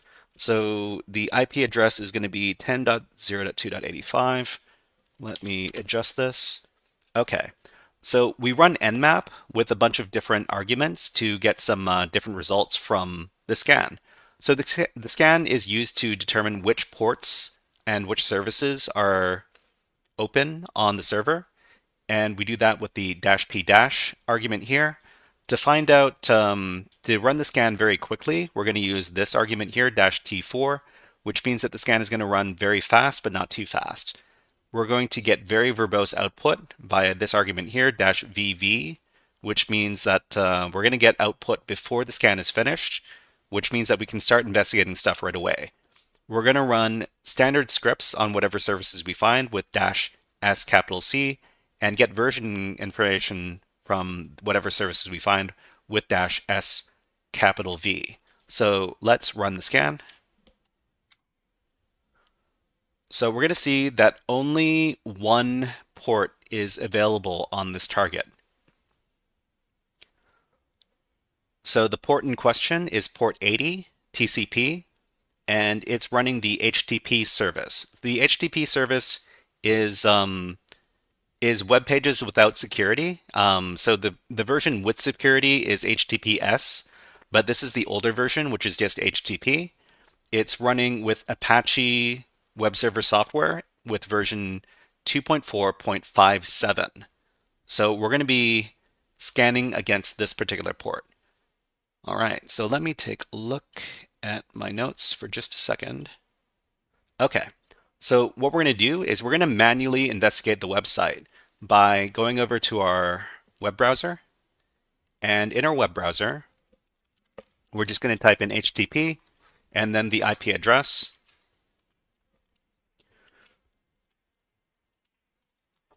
It is 85. Okay. So when we visit that page, we see that there's a picture of a good old Guy Fawkes here. It says, "Welcome to HackingStation. It is still under development, but use our search engine to find the exploit to hack your victim." So product on which you want to search for exploits, we've got a little user field here. We can search for some sort of product to hack against. And then it says, "Coming soon to HackStation, Nmap." Okay, so that's some useful information. All right, so Byte Bandit says, "I tried a VulNyx VM. When I set it up for Class A IP address, for some reason I cannot connect to it, but I can when it has a Class C address, but I'd rather not give the machine web access. Do you think it matters at all?" I'm GoPux, changed my name. Okay, no problem. Yeah. So this is what I would do. So this is my VirtualBox. So if you're using VirtualBox, I don't know if you are. This is what I do for all of my Windows VMs. So if I've got a Windows VM, I can go over to Settings, and inside the settings, you can go over to Network, and in Network, you can set up a host-only adapter. No, wait. Yeah. So this is what you want to do. So host-only adapter, and a host-only adapter means that the virtual machine can only talk to other machines on the network, on the host-only adapter network. So this means that the virtual machine can't connect with the internet. So this is what I would do if you want to make sure that you're not that the virtual machines can't interact with the internet. Yeah, so this is what I do for Windows machines, because if you don't do this on Windows machines, then Windows machines will have the ability to update their Windows, especially if they're running a modern version of Windows. So definitely do that. Do this for your virtual machines that you don't want to communicate with the internet. Okay. Let's resume. All right, so we've got HackingStation over here. So anytime this is some sort of custom web app, and the custom web app, we're going to take a look here, and we're going to type in some sort of product. Let's say we wanted to type in Nmap and search for this. So what we get here looks like it is using some sort of system command. And we can tell that it's using some sort of system command because it's referencing system directories here. So let's talk a little bit more about this. So this is a custom web app using OS commands. So custom web apps that make use of OS commands, and this is using some sort of search exploit. This is using some sort of search exploit command over here, because search exploit is connected to exploit DB, and you're able to do some sort of search via the search exploit command, which means that this custom web app is using a system command, which is search exploit. So custom web apps that make use of OS system commands must be carefully tested to ensure any user input is filtered and sanitized properly. So this web app appears to be some sort of search engine for exploit database, and it's using search exploit. But it's vulnerable to OS command injection. So if we go back to the web app, and let's just go back. And so instead of any regular thing, we're going to use a OS command injection string. So the typical OS command injection string is going to start with the semicolon here, and it's going to end with the hash symbol here. The semicolon is going to stop whatever command is running on the back end, and the hash symbol is going to comment out whatever happens after this command. And in the middle, we're going to put in our OS command injection payload. So the OS command injection payload is going to be echo, and inside the quotes, we're going to see OS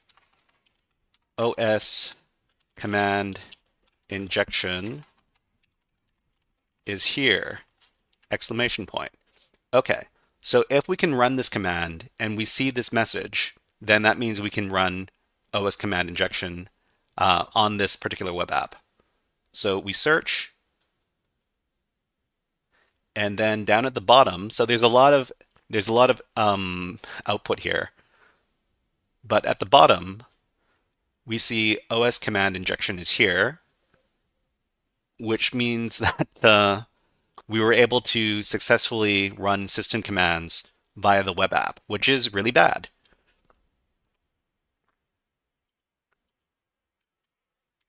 Okay, so how do we exploit this? So what we want to do is we want to get access to the server directly. And in order to get access to the server directly, we're going to try to get a reverse shell connection from the system. What this means basically is we're going to have the victim machine communicate with our attacking machine and establish a connection. So in order to do that, we're going to set up a netcat listener. So we're going to run netcat, which is the tool that we're going to use to establish our listening connection over here. And we're going to run it on our attacking system's port 443. So in order to get a response from the victim machine, Learn Cybersecurity says, keep going. Thank you very much, Learn Cybersecurity. And let's give you a fun... Oh, there's a break happening right now on Twitch. Okay, so we're just going to wait out the break on Twitch. But in the meantime, let's look at some birds. So we've got ads on Twitch. So what we're going to do is we're just going to watch the bird feeder over here. This is a bird feeder I have in my backyard. I film the birds every day. I put out all sorts of seeds and nuts for them to eat, and they come around. And this is a fun rare bird that comes around. It's called a varied thrush. Thank you very much for following Stole016. I was at the birds. Anyways, let's see if we've got some other stuff. So these birds are over here. The ads on Twitch are going to run for another minute or so. So we're just going to wait it out. In the meantime, let's see if we can get... Okay, so the varied thrush comes back.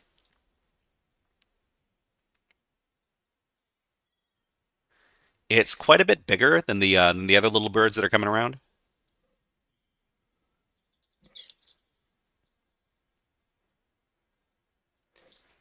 And we've got ads going on for another 10 seconds or so. It is a very cute little bird, but here comes the Stellar Jay, which is another favorite bird of mine.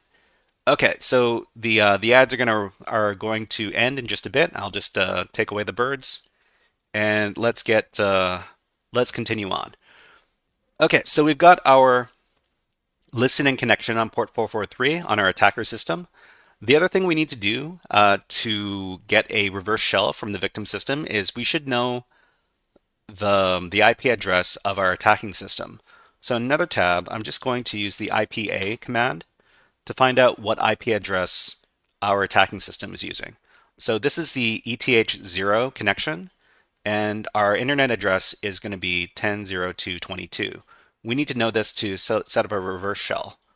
So there's actually a very convenient website to set up to get a reverse shell command, and I'm going to show it to you all.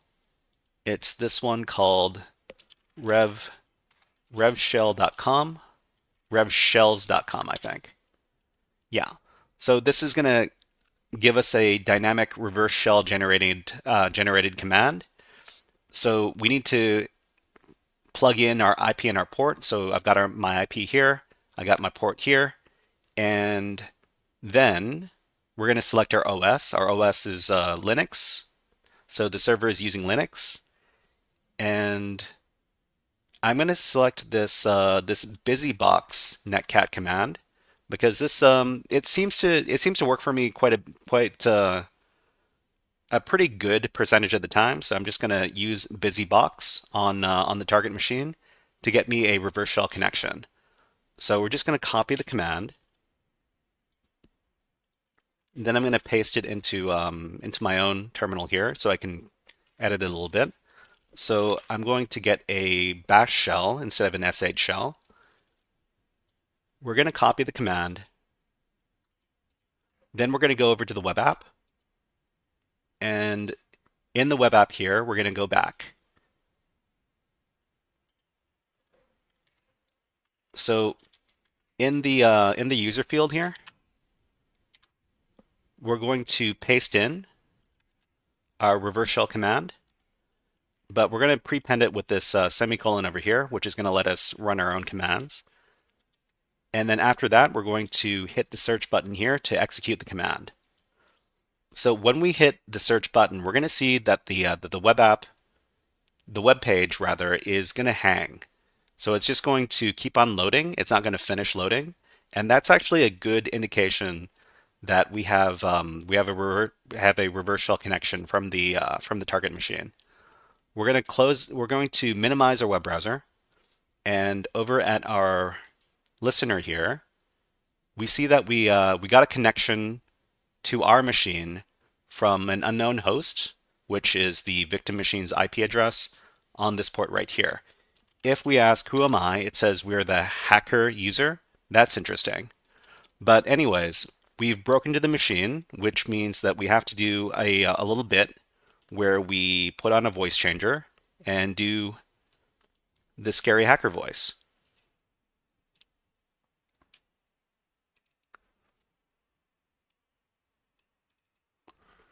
Hey everybody, it's me, the scary hacker voice guy. The scary hacker voice guy comes out whenever we break into a server.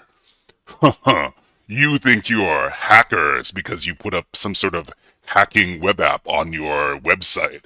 But it turns out you didn't do security on your hacking app, so we were able to get OS command injection on it. Maybe you knew about this vulnerability, or maybe you accepted the risk. You accepted the risk. And now we're in.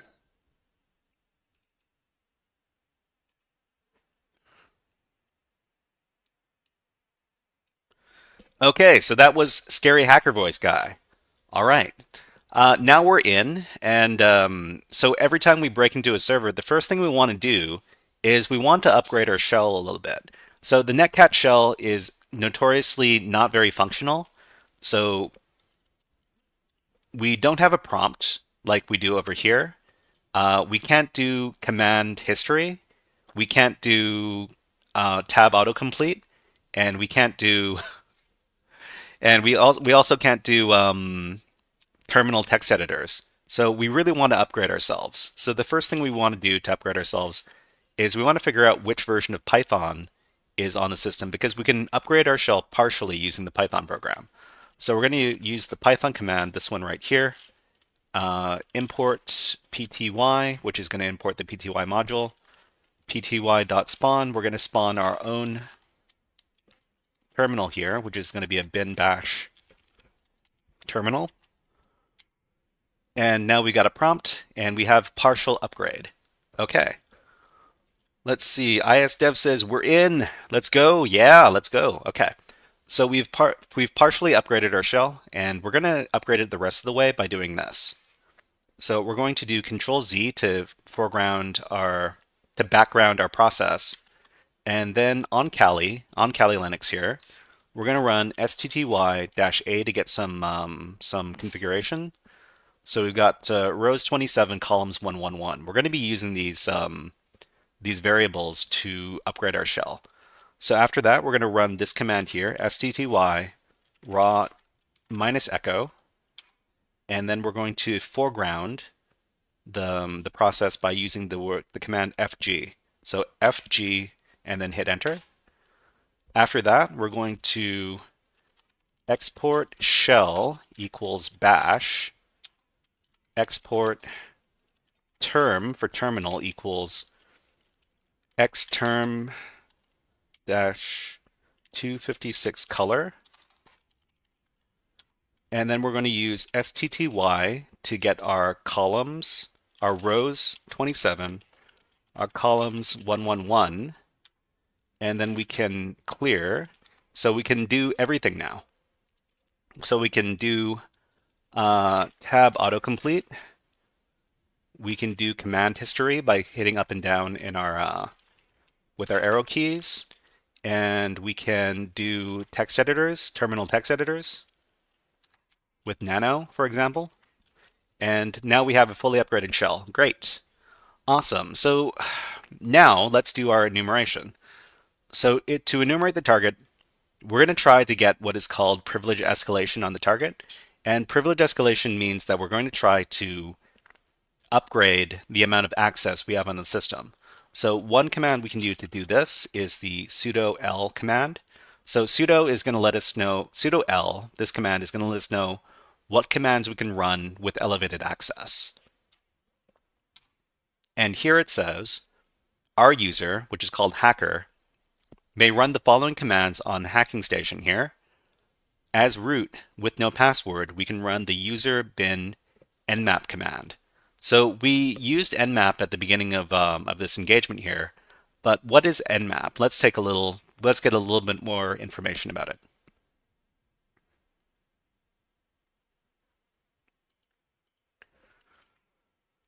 So our privilege escalation for this box is going to be sudo nmap. Nmap is a well-known networking program used by network admins, hackers, and everyone in between. It can scan network devices and it can report a lot of data about those devices. If we can run nmap with the sudo command, we can escalate our privileges by utilizing nmap scripts using a command like the example above. So nmap can run a bunch of scripts. You can put a bunch of different commands in these scripts, and in this case, we're going to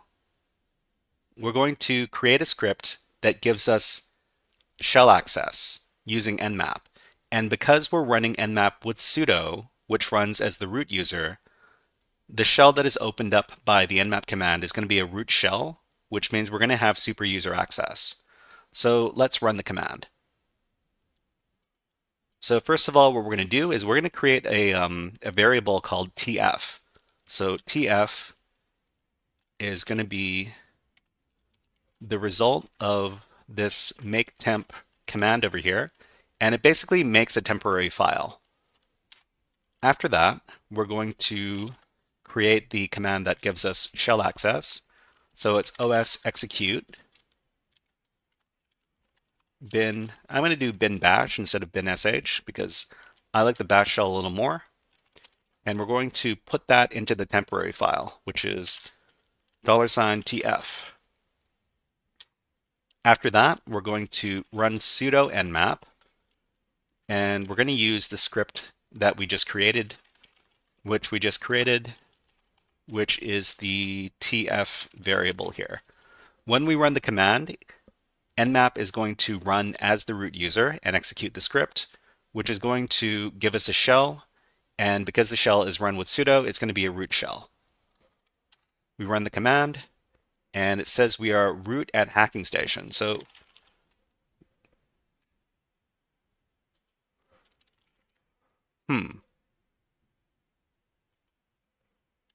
my terminal seems to have frozen. That's weird.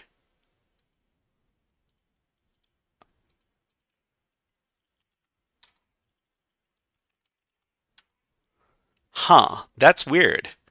I can't see the things that I'm typing.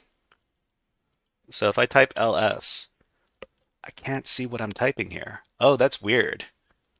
It might be a little quirk of this command that I executed here. You know what? I'm going to try this. I'm going to try this again. I'm going to exit, and I'm going to try using the bin sh shell instead of the bash shell and see if that makes a difference. So okay, so tf equals make temp, and then echo os.execute, and I'm going to try bin sh into the tf variable, and then sudo nmap script equals tf, and let's see if we've got a better result this time. Huh, we still can't read. We still can't read what we're typing. If that doesn't work, you can try reset if the terminal acts up again. Reset. Let's see, reset. Reset not found. Okay. Let's exit. Reset. Okay, let's repeat it one more time. So tf equals $make temp. Okay, and then echo os.execute, bin bash,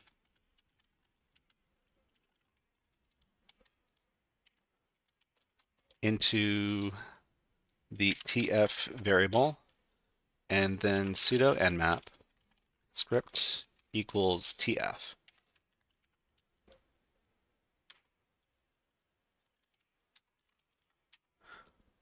I'm not sure why I'm not able to see whatever I'm typing out. But well, as long as we don't mind not seeing what we're typing out, we've essentially gotten super user access to the system. Okay. So we can move into the root directory, and then we can, let's see, Bitbandit says try stty echo. stty echo. Huh, that worked. Thank you very much, Bitebandit. Wow. I'm not very used to using the stty command, but that's a handy little trick. Thank you. Okay, we just needed to use stty echo. Great. But I need to investigate why exactly that happened a little bit later. But we can read the root.txt file, and when we read the root.txt file, we've essentially solved the exercise, because this is the goal of the exercise. But we're not going to read the root.txt file in the typical way. We're going to redirect the output into a file called iread root.txt, and we're going to run md5 sum on both of these files. And we're going to see that the md5 sum for both of these files are the same, which means that I've effectively read the root.txt file. The reason we don't read the root.txt file is because the organizers of the VulNyx website have told all of us people doing write-ups and doing live streams that they don't want the contents of the root.txt flag to be revealed on streams or write-ups. So that's why we read the file in a different way by creating this file right here. Because we're able to access the root.txt file and create this file here, we've essentially read the root.txt file and finished the exercise. Thank you very much for watching this this guided walkthrough for the Hacking Station challenge from the VulNyx website. If you enjoyed the video, please click on like and subscribe on the video. But until next time, HackerFrogs out. Okay, so let's get rid of our evidence. So we've got let's delete this thing. So rm iReadRoot.txt. Okay, let's get out of here. Great. Okay, so let's see. We've got man, we still have a lot more to go through today. We've got so that was the third piece of content we're doing today, and we've got a couple more things that we're going to be doing. So the next thing we're going to be doing is we're going to be doing the latest day from TryHackMe Advent of Cyber, which is task 29, which is talking all about hashes. This one is actually not super. This one is not super difficult if you know a little bit about hash cracking, but it's interesting nonetheless. So we're going to be doing this, and then afterwards we're going to be doing challenges from the echoCTF website, and we're going to be taking a look at the beginners network over here. So if you have an account made over at echoCTF, if you don't, I recommend making one because it's actually got a lot of fun little challenges here, and it's a bit of a hipster website because it's not the popular platforms like TryHackMe and Hack the Box. But we're going to be doing some challenges from here. But that's going to be after we do this room over here, which from TryHackMe over here, and this is day 23.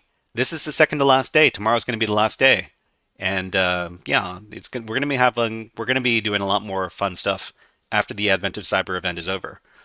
But let's get started with our walkthrough. So this is a guided walkthrough for the TryHackMe Advent of Cyber 2024 event from tryhackme.com. So this is day number 23. The subject is hash cracking, and the title of the challenge is, you want to know what happens to your hashes? Okay, so what is the story? As time went on by, something seemed funny. Mayor malware and the source of his money. Sockmas grew closer, so the glitch better move it, gain access to the wallet so that he could prove it. Glitch has been investigating how Mayor malware funds his shady operations for some time. Recently, the mayor disposed of various old electronic equipment. One was an old tablet with a cracked screen. Being an avid connoisseur of active and passive reconnaissance, who does not mind dumpster diving for the greater good, Glitch quickly picked it up before the garbage truck. Surprisingly, despite being in terrible condition with a cracked and hazy screen, the tablet still turns on. Browsing through the various files, one PDF file that caught his attention was password protected. It is time for you to work with Glitch to discover the password and uncover any evidence lurking there. Today's learning objectives. By finishing today's task, you will learn about hash functions and hash values, saving hashed passwords, cracking hashes, and finding the password of a password-protected document. Let's talk about hashed passwords. Before we dive further, it is helpful to learn how passwords are saved in authentication systems. A long time ago, before security was a thing, passwords were stored in clear text, along with the associated username. When the user tries to log in, the system compares the provided password for this account with the saved one. Consequently, if a user forgets their password, someone with enough access privileges could look at the table and respond with something like, "The password for Joe Blogs is this thing right here." This was a terrible idea, especially since a database can be stolen and its content leaked online. Unfortunately, users tend to use the same password for different services. Consequently, if an adversary discovered Joe Blog's password from another service, they will try it on Joe's other accounts, such as email. To protect passwords, even in the case of data breach, companies started to save a hashed version of the password. For that, we need to use a hash function. A hash function takes an input from any size and returns a fixed size value. For example, SHA-256, which is Secure Hash Algorithm 256, creates a 256-bit hash value. In other words, SHA-256 sum file name will return a 256-bit hash, regardless of whether the input is a few bytes or several gigabytes. In the terminal below, we demonstrate this with one file being 2.3 gigabytes and another being 13 bytes. So we're going to run SHA-256 to run the hashing algorithm and return a hash value for both this file over here, which is 2.3 gigabytes, and this file over here, which is only 13 bytes. So this hashing algorithm returns the same length string no matter what the file size is. Therefore, instead of saving the password this thing verbatim, the hash is saved. For example, if MD5 message direct digest 5 is being used, then this will be the hash that would be saved. Problem solved? Not really. Firstly, MD5 is now considered insecure. Secondly, in addition to choosing a secure hash function, we should add a salt, which is a random string of characters, so that we should add a salt to the password before hashing it. In other words, instead of saving hash password in the table, we save hash password plus salt along with the salt. Consequently, when the user tries to log in, the authentication system takes their password along with the saved salt and calculates its hash and compares it with the saved hash value. If identical, they are granted access. This makes the saved passwords more immune to a variety of attacks. Although it is recommended to use a modern secure hashing algorithm to calculate the hash value of a password concatenated with a random salt before saving it, reality is not that shiny. In many cases, there are issues in the implementation, be it due to negligence or ignorance. In a recent story, a social media platform was discovered to have saved 600 million passwords in plain text for 7 years, despite all of the security guidelines warning against that. In other words, password cracking is not yet over. Password protected files. On day 14, we saw how malware intercepted network data to eavesdrop on the village. Technically speaking, he was attacking the confidentiality and integrity of data in transit. Today, we will explore how to view his password-protected document. Technically speaking, we'll be attacking the confidentiality of data at rest. One aspect of our security requires us to protect data while it is being stored on any storage device. Examples include a flash memory drive, smartphone storage, laptop storage, and external drives. If an adversary gains access to any such device, we don't want them to be able to access our files. Protecting data at rest is usually achieved by encrypting the whole disk or specific files on the disk. On the other hand, encrypted storage and files can pose an obstacle for the good guys who are investigating a criminal case. Digital forensics investigators need to find a way to access the plaintext files to prove or disprove any wrongdoing. In this case, for his private investigation to succeed, Glitch must figure out how to access the encrypted PDF file on the disposed of tablet. Glitch needs to play an offensive security role to break the security of the protected document. Passwords. Opening a password-protected document is impossible unless we know or can find the password.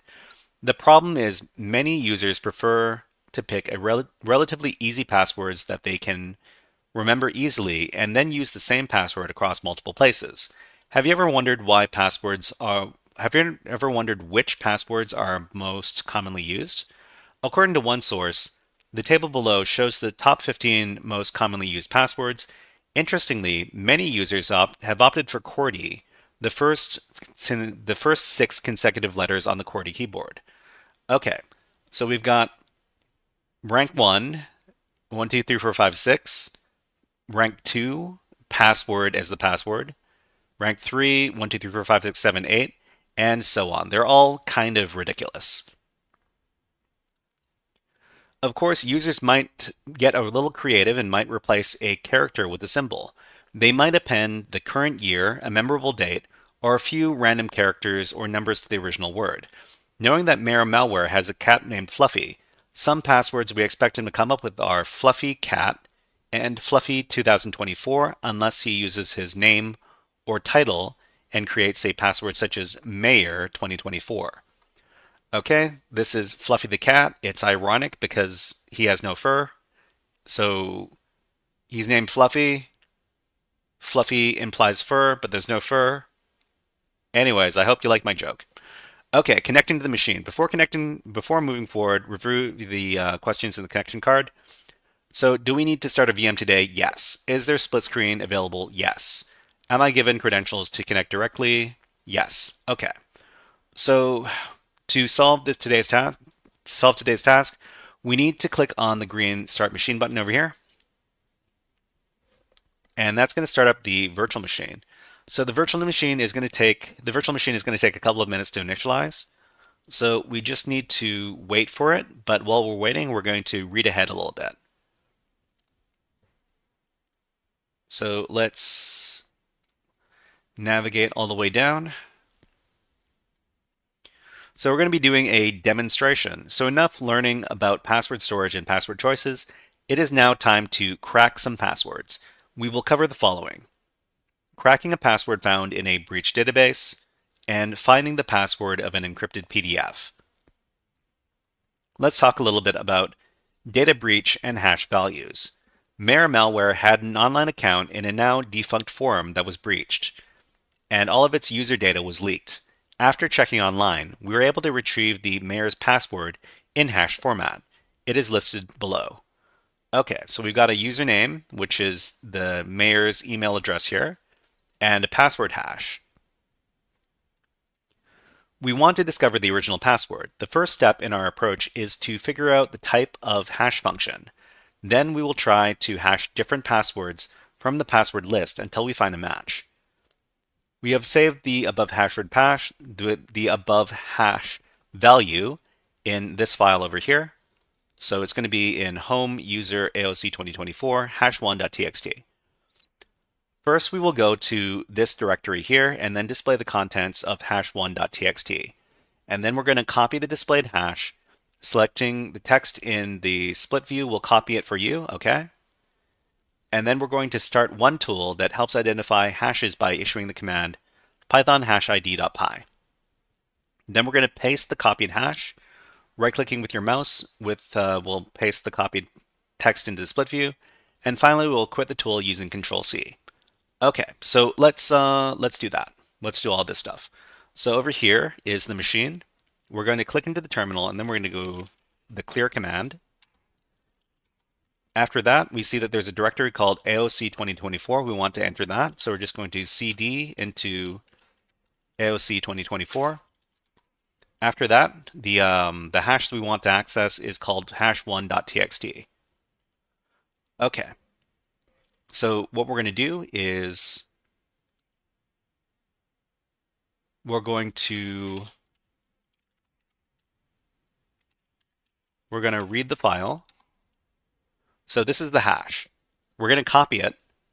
We're going to highlight all this. And then we're going to copy it. And then we're going to start the tool. So it's going to be python hashid.py. Python space hash-id.py. Okay, so that starts the tool. We're going to paste in the hash with Control-Shift-V, and then we're going to hit enter.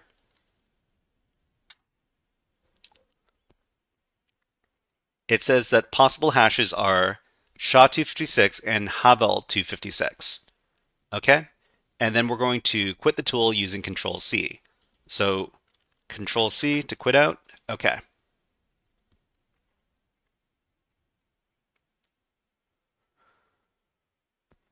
Next, we will try the passwords from rocku.txt, a popular password word list from a real data breach. The command is as follows.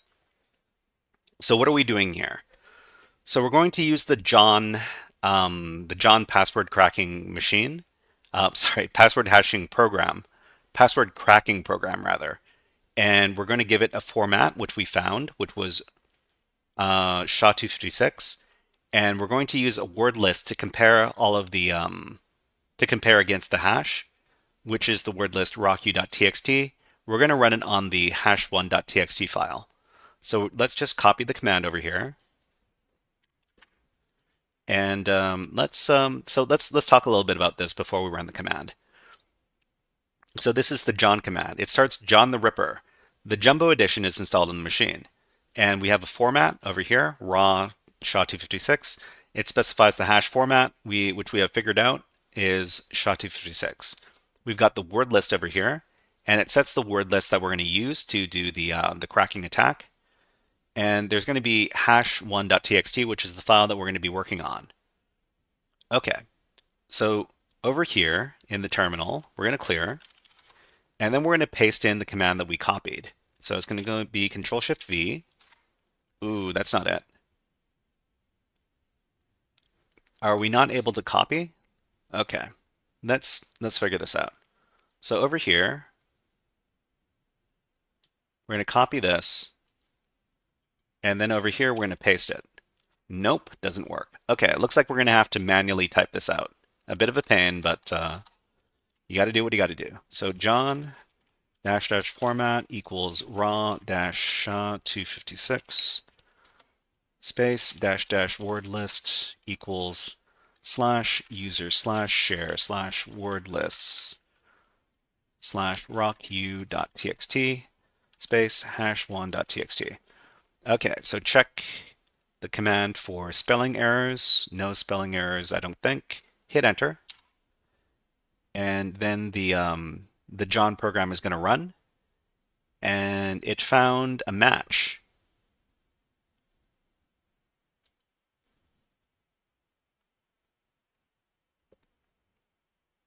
So I think it might be this one right here. But let's take a look.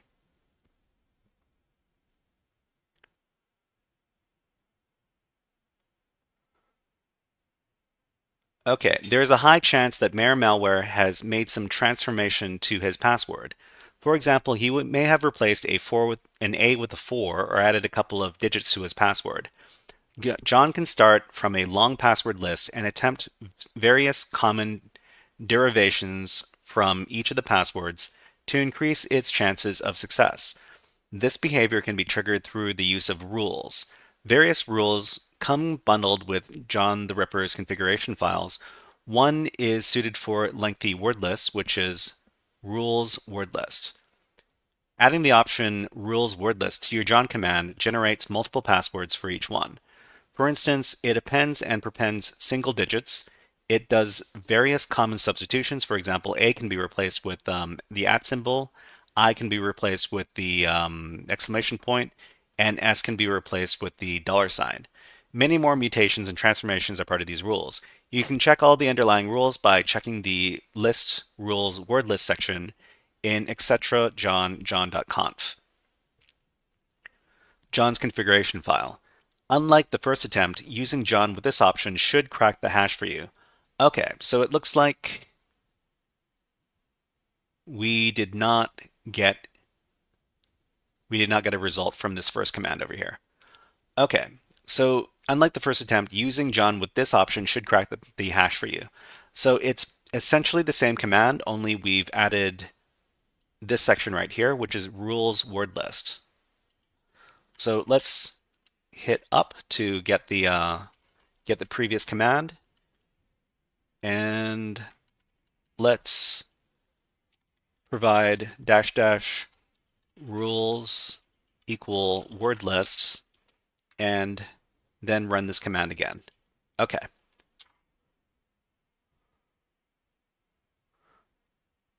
Okay, so it seems to be running right now, so let's read a little bit more. We should note that John will not spend computing resources to crack an already cracked password hash.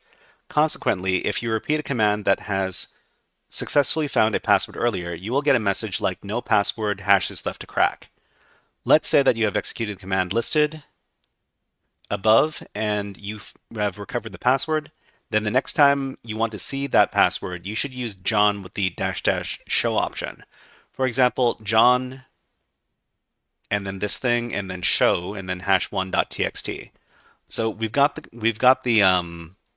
password over here. It's going to be fluffycat12. So if we wanted to see this again, so if we run this again, it's not going to show us the password.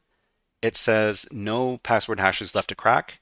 So what we have to do is we want to run the command, but we want to put -- show on the end of it, and then give the command again.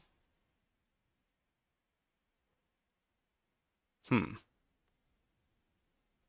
show hash. Okay. So over in the terminal, we have to put -- show before the name of the file. So before the name of the file #1.txt, we're going to do -- show. Okay. It doesn't work. This looks like. I wonder why that doesn't work. But anyways, we've got the password here. It's fluffycat12. Great. Data breaches and hash values.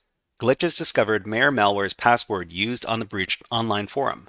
Although there is a high chance that this password will be used to access other online accounts created by the mayor, Glitch does not want to go that route as it would violate the local laws and regulations. Instead of attempting anything illegal, he has focused on the data he has discovered in the mayor's trash. There is one interesting looking PDF file that happens to be password protected. You can help Glitch break it. The first thing you need to do is convert the password protected file into a format that John can attack.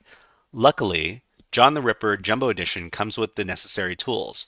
The different tools follow the naming style format to John. The terminal below shows a few examples. So we've got one password to John. We've got FileZilla to John. We've got Gelly to John. We have HTDigest to John. So it follows this kind of pattern. You're interested in a password-protected PDF. Therefore, pdf2john.pl should do the job perfectly for you. In the terminal below, you can see how to create a hash challenge from a PDF file. This hash value can later be fed to John to crack it. Okay, so we're going to do, in the terminal, it's going to be pdf2john.pl private.pdf, and then redirect the output to pdf.hash. Okay, and that creates a file called pdf.hash in our directory. If we read that file, we see that we've got the hash over here. Okay. The first step to consider would be trying a long word list such as rocky.txt. Moreover, you could even use a rule such as rules word list to test derived passwords. In this case, neither approach works. Malware has picked a password that does not exist in the public word list and is not derived from any word found there. Knowing malware, we see what he holds dear, which can hint at what he would consider for a password. Therefore, you need to create your own word list with the following words. So what does malware care about? He cares about stuff like fluffy, fluffy cat, mayor, malware, and mayor malware. We need to save this to a wordlist.txt, and we have saved the above words in the wordlist.txt file for your convenience. Consequently, our command would be John rules equals single wordlist equals wordlist.txt pdf.hash. So how does this work? So rule single covers more modification rules and transformations on the word list. Wordlist equals wordlist.txt is the custom and personalized word list that we created, and pdf.hash is the hash generated from the password protected document. So now that you have gained all the necessary knowledge to tackle the questions below and uncover what malware has been hiding in his password protected document. Okay, so crack the value stored in #1.txt. What was the password? So it was Fluffy Cat 12, I think. Okay, let's try.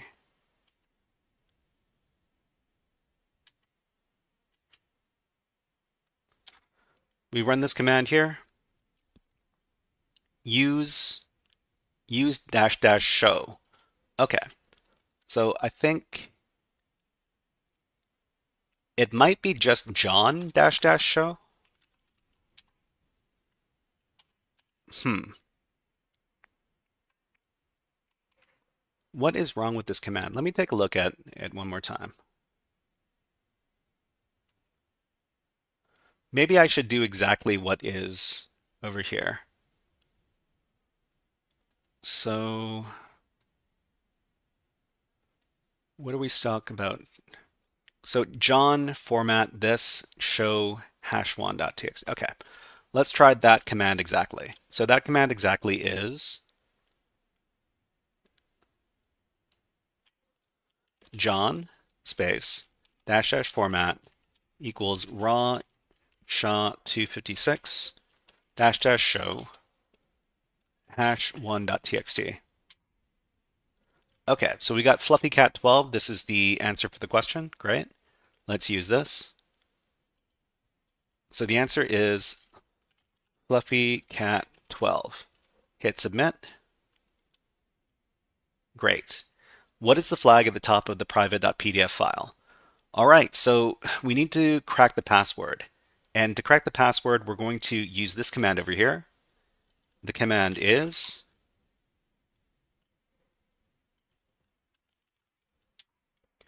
John dash dash rules equal single dash dash word list equals word list.txt that space pdf dot hash.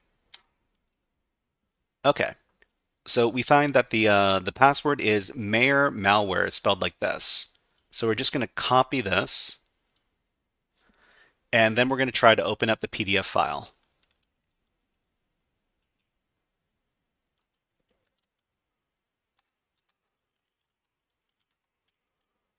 Now, how do we open this private.pdf? So we could try xdg open private.pdf.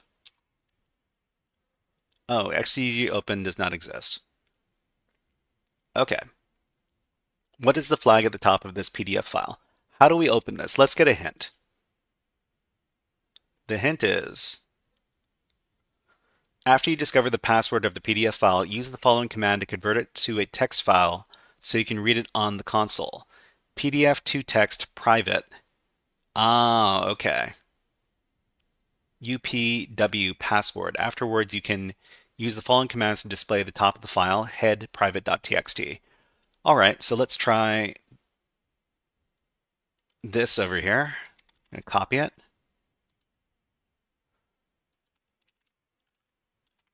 Ooh, okay. So what was that command again? Jeez. My memory is really, really bad. Okay, so it was, can I not copy this?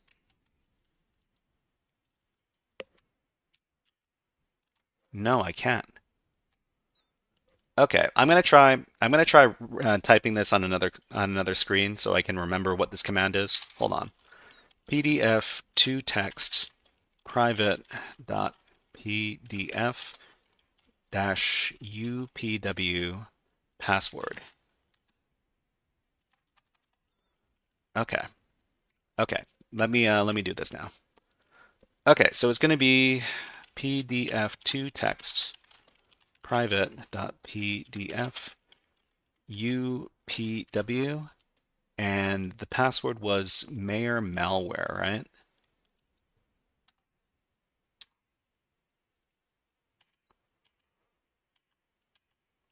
Okay, let's get that.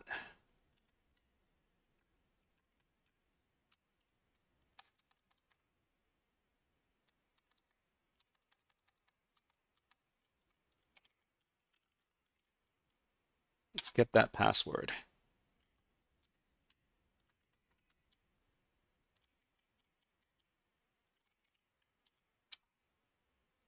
Okay, so this is the password here.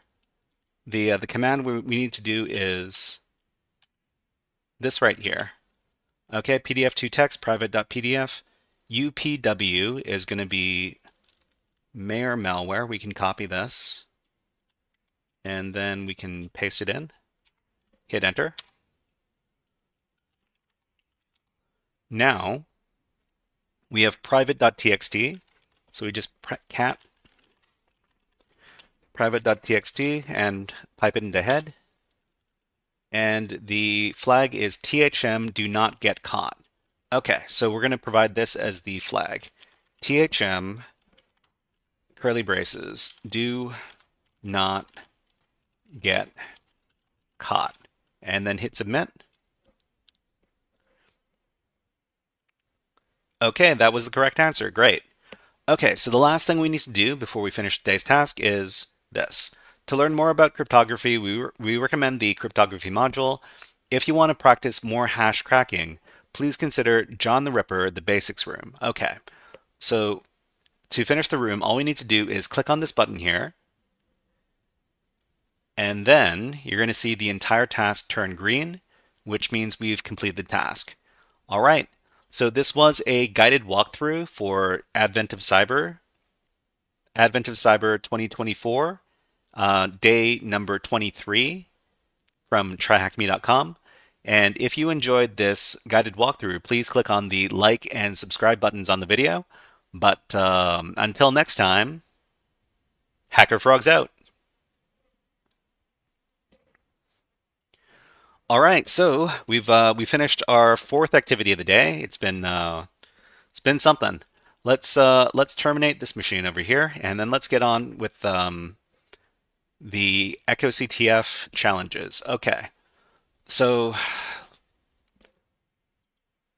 first of all, what we're going to do is I'm going to demonstrate how we can access the echoCTF website. And we have to access the echoCTF website by using a VPN key. So everybody, if you do not have an account over at echoCTF, we're going to be working through some of the exercises over there. So if you want to join in, you can go ahead and go to this link right here and make an account, and then you can follow along with us. So we've got echoCTF over here. What we want to do is we want to access the network. In order to access the network, we need a VPN key. So what we need to do is we need to do the following. So once we've logged into the echoCTF website, we want to click on this icon for our profile. So go to your profile.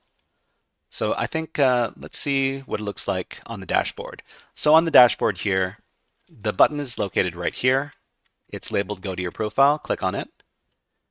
And then you'll see your profile over here. You want to click on this button over here that says Profile Actions.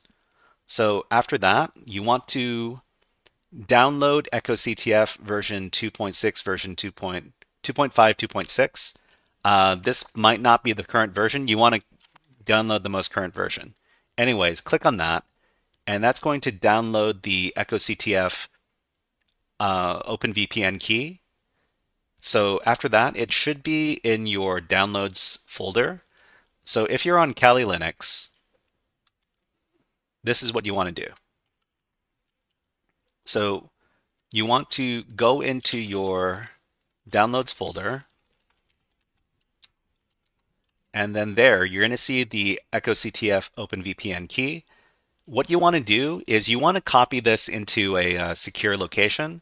I'm going to copy this into my root directory because I want to keep this VPN key safe.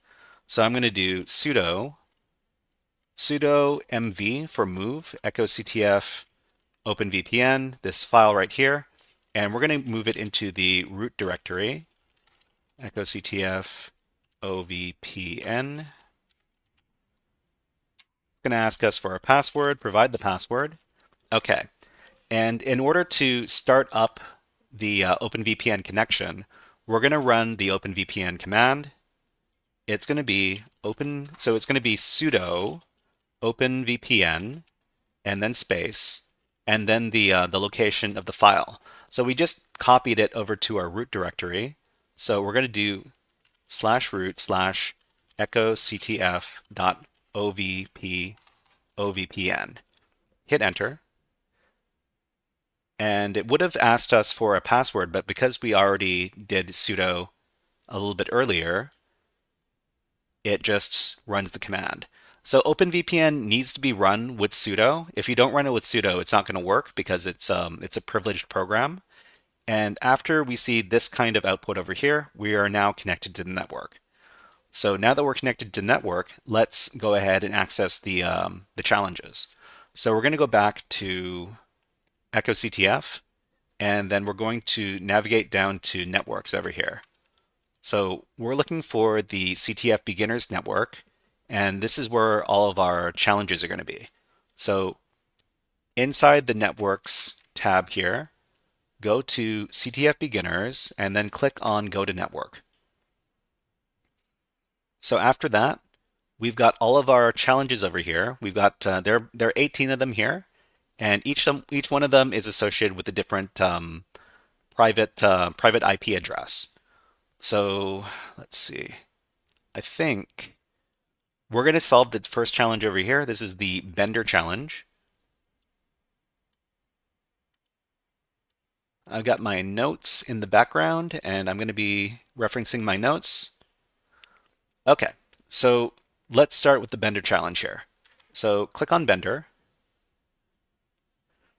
and it says here, this is Bender the Bending Robot. Disregarded boy, hello, nice to see you back. And you've got a fun emote. I don't know, I can't recognize that emote. What is that called? But it's wiggling around. That's great. And we haven't done a video redeem in a while. This is a fun little video redeem from South Park. Let's see. Go to hack. Mr. Hat, may I please be excused from class? Well, Kyle, Yes. you hear me? You go to Hack. You go to Hack. and you Have a great day. Disregarded boy, I hope you're having a great day. I hope you go to hack. All right. So discarded boy, if you have an account, you can make an account over at echoCTF.right over here, and you can join in with us. All you need to do is download an OpenVPN key, and then you can join in and do the challenges. They're not super difficult. These are designed for beginners, and I'll try to explain what's going on with these challenges as we work through them. Okay. So it says here we've got a description. Bender the Bending Robot, great. Bender has 2 flags hidden on his personal webpage. Find the 2 flags hidden in these web pages. Okay, to start the challenge, connect to this IP address right here. So this one actually has a specific port associated with that. So it's 10.0.41.1, but the port here is port 1337, so the LEET port. So what we want to do is we want to copy the port, copy the IP address here, and then we want to access this with our web page. So in our browser, paste in the address, hit enter, and we've got Bender the robot over here. So it says, "Hi, I'm Bender. Bite my shiny metal robot something something." Great. Okay, so what do we need to do? We need to take a look at the robots.txt file. So robots.txt is a file that exists on certain web servers, and it tells search engine robots that are crawling the internet at all times what parts of the website that it can access and which ones it cannot access. So if we were to go to the IP address above, and we were to append a slash and a robots.txt onto the end of this, and then hit enter, we would see here that we have a flag. So the flag is what we want to get for each one of these challenges. And just in case you were wondering, this is the endpoint that I'm looking at right now. Okay, so inside here we've got this flag right here, So we can submit this to the target, to the CTF page. So what we can do is we can submit a flag. So over here at the top of the page, we can submit the flag, click in, paste the flag, and then click on claim a flag. Okay, so I've actually solved this challenge before, so it says we've claimed it before. That's great. But another thing that we can do is we can take a look at the robots.txt page, and it says that this endpoint is not allowed to be accessed. So it's no Google bot. So this means that they don't want us looking at this directory. That means we have to access the directory. So we're going to copy this, and then we're going to append it to the URL here. And then we're going to access this page, access this directory. So just in case you were wondering, this is the URL that we're looking at now. So it says, "Hi, I'm Bender. Look closer." So this is a reference to looking closer at the web page. Does anybody know how you would look closer at the web page? If you don't know, then this is a good learning opportunity. So if anybody in the chat knows how we would look closer at this web page, please let us know.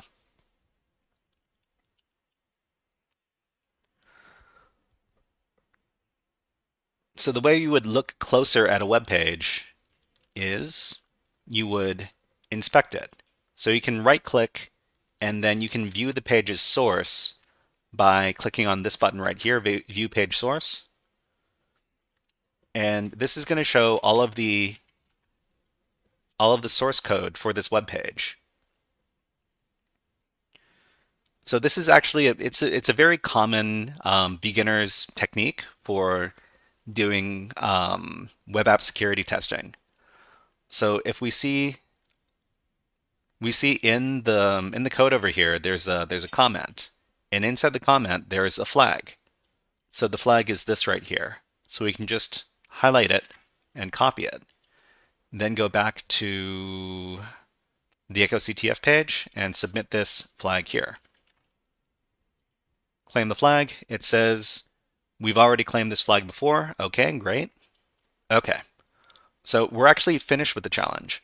So the challenge here, it tells you what IP address we need to access, and it also tells us how many flags we need to submit to finish the challenge. So it says here we need to submit 2 flags from the application, and we need to access the service. So we access the service, and we submitted the 2 flags, so we're finished. All right, so we're finished with this challenge. We're going to go back to the network here, and we can access the next challenge. Okay, so the next challenge is the head office challenge over here. It looks like we've got ads running on Twitch. So we've got ads running on Twitch, so we're going to wait out the ads because we don't want the people on Twitch to feel left out. And we're going to run our bird videos.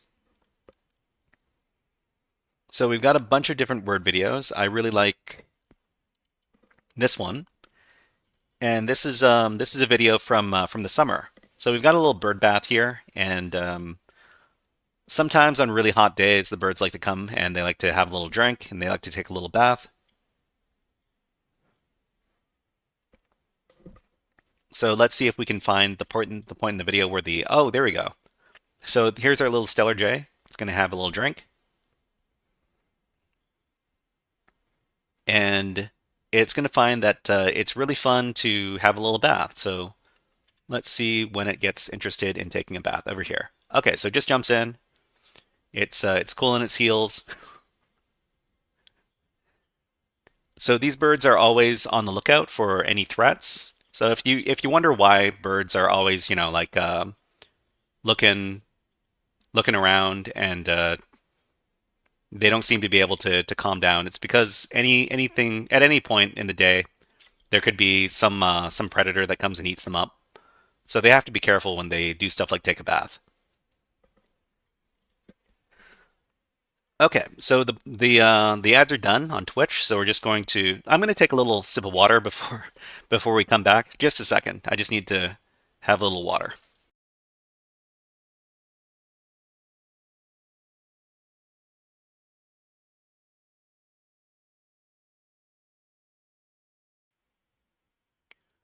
Okay, so that was the bird bath. Let's continue. Okay, so next we're going to do the head office challenge. So we're just going to click into the head office challenge here.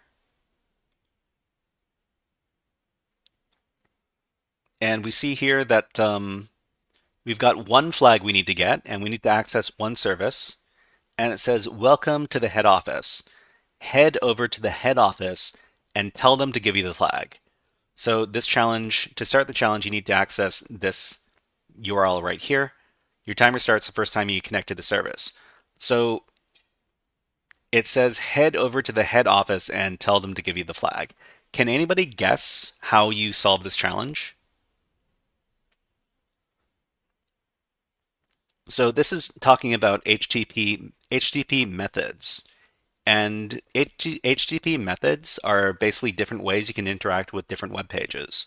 So most of the time when you access a web page, you use the get method to get the contents of the page. But there are other methods as well. So there's the HTTP post method, which you can use to send data over to the server.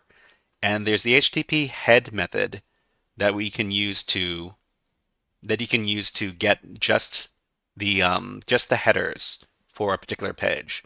So I'm going to demonstrate. So if you just navigate to this web page manually,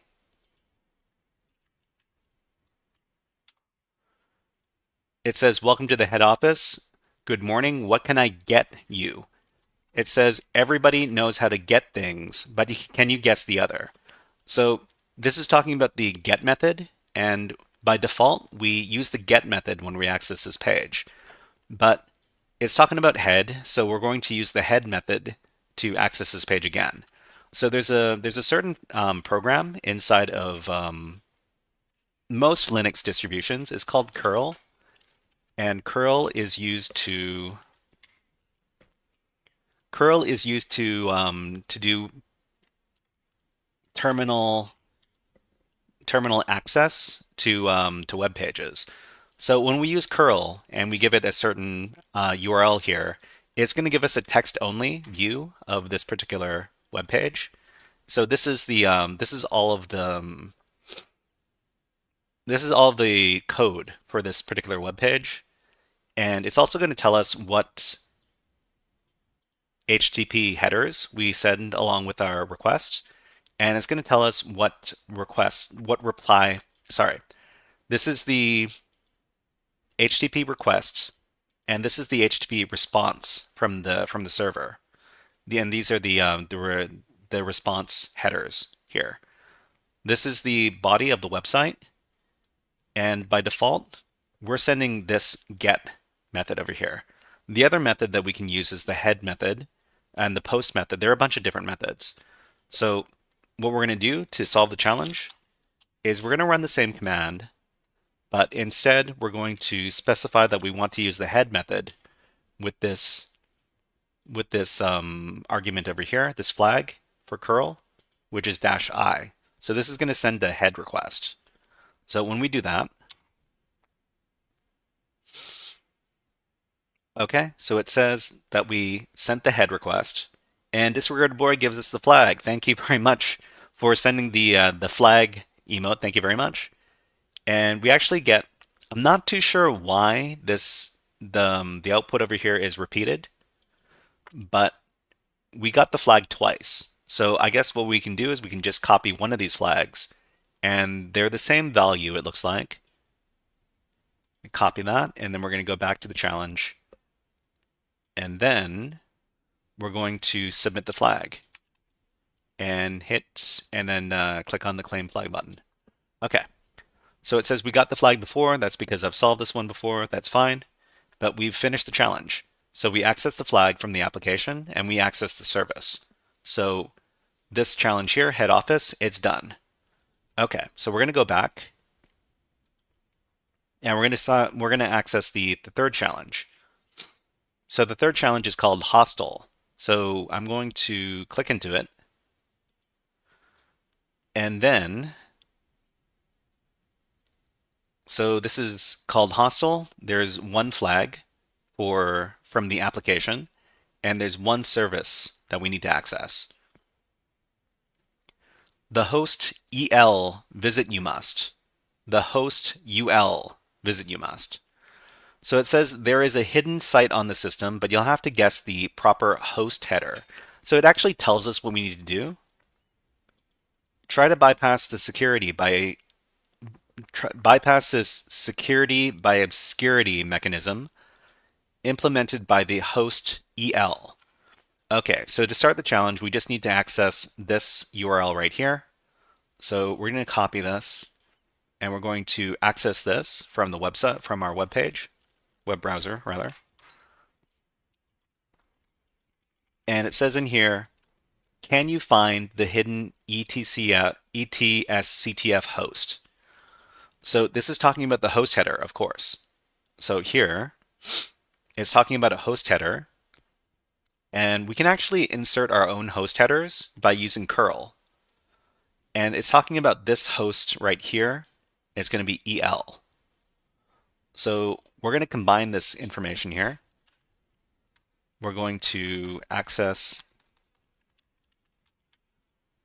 this page right here. And we're going to supply a custom header. So the header we're going to supply is host EL, because that's what they're talking about. We have to supply this dash capital H to supply a custom header. We're going to supply host EL because that's what they say right here, host EL. So when we access the page with this custom header, it says, awesome work, here is your flag, and we got the flag. So we're just going to copy this.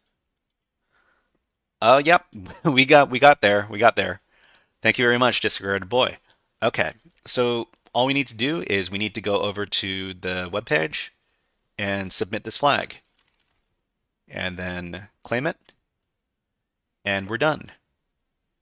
Okay, let's go back and let's access the next. So the next challenge is called Idiot R. Idiot R? Interesting. Okay, so let's click into the challenge.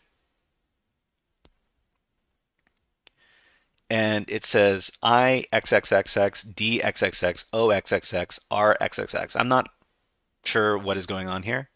See if you can find the hidden page. Do not overcomplicate things. Keep it simple. Okay, so what we need to do is we need to get one flag, and we need to access one service. So we're going to copy this URL here,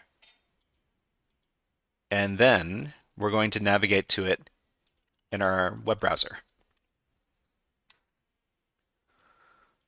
Okay, so here we've got a website.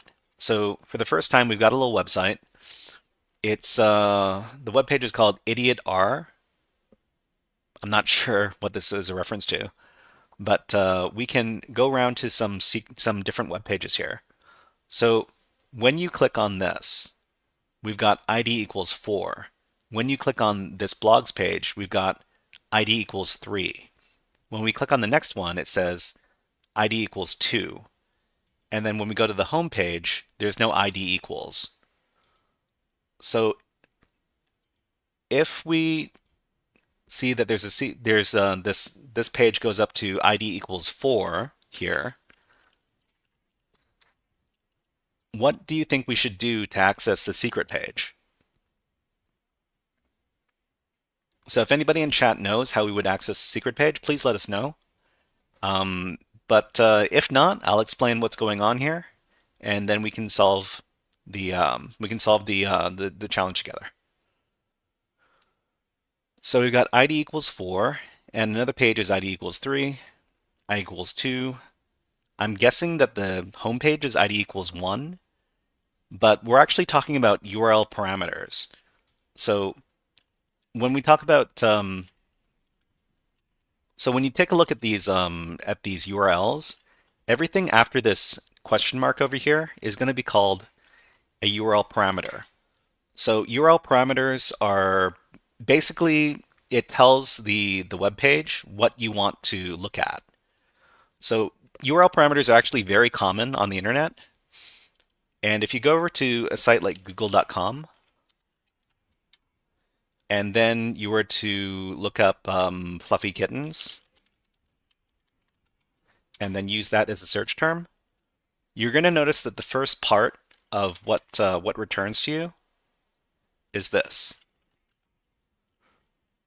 So I'll just paste this in the chat. So this is google.com/search Q equals fluffy plus kittens. So this is actually what tells the Google server what to send back to us. It's going to send back to us a search that has to do with fluffy kittens from the parameter Q equals something. But in this case, it's getting which web page to show us by the ID parameter. The ID parameter is ID equals some number. So in order to access the secret page, we would just play around with the ID number and see if we can access random ID numbers. So for example, we could do ID equals 0. Okay, so ID equals 0 is just the home page, it looks like. We could try ID equals 1. Insecure direct object reference. Oh, okay. So now you know why it's called insecure direct object reference. So this is actually the name of the vulnerability here. It's called an IDOR vulnerability, insecure direct object reference. So because we were able to access the hidden page, which we could just guess by accessing a random number, we've got the flag. So we're going to copy the flag, then we're going to go back, and we're going to submit the flag. And it says we claimed this flag before, but that's okay. We're just learning over here. Okay, Discarded Boy gives us the flag. Thank you very much. Let's go back and let's do another challenge. So the next challenge is Argonauts. So let's access the challenge. And this one has 3 flags, so this is getting a little bit more serious. So this is the Argonauts challenge. There's 3 flags we need to retrieve. All 3 we need to get from the application. There's 1 flag we can get by we need to access 1 service here. It's worth 300 points, and it says welcome to JSON and the Argonauts. So it says JSON and the Argonauts invite you to join them in a search for the missing endpoints. So they've got the IP address. They've got the URL we need to access here. So we're just going to copy it. And then we're going to access it in our web browser.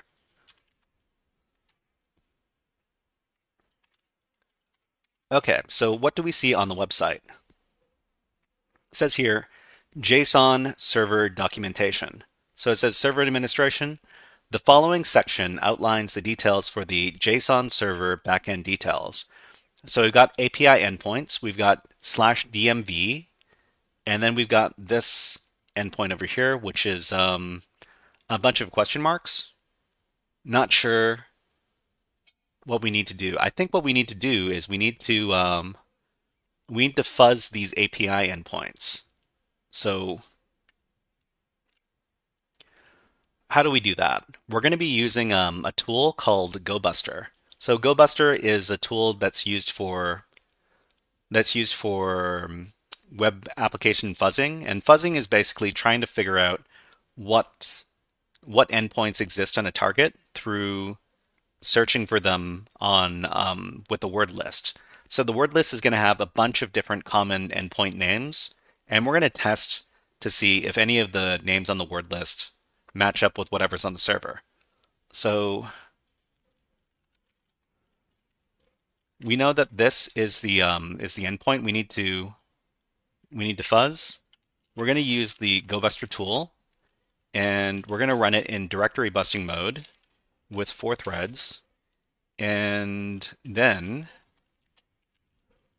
oh, we need to supply -u for the URL here, and we're going to supply a word list. So the word list we're going to use is on Kali Linux, exists over here.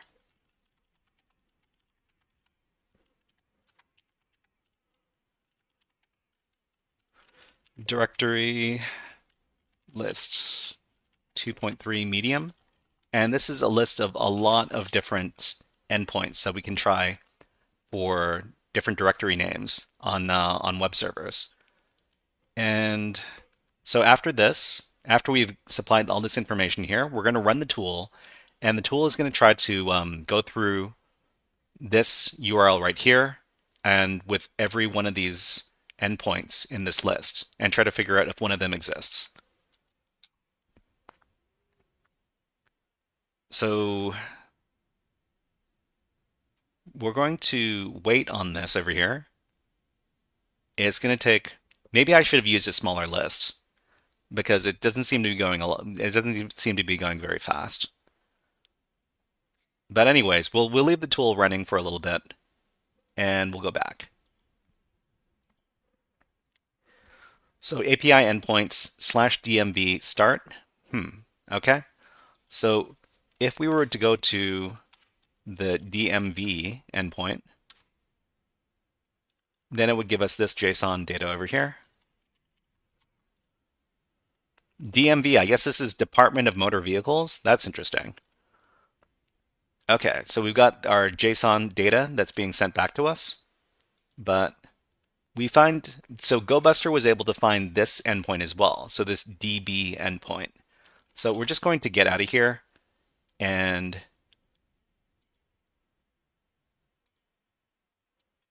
if we go over to the DB endpoint,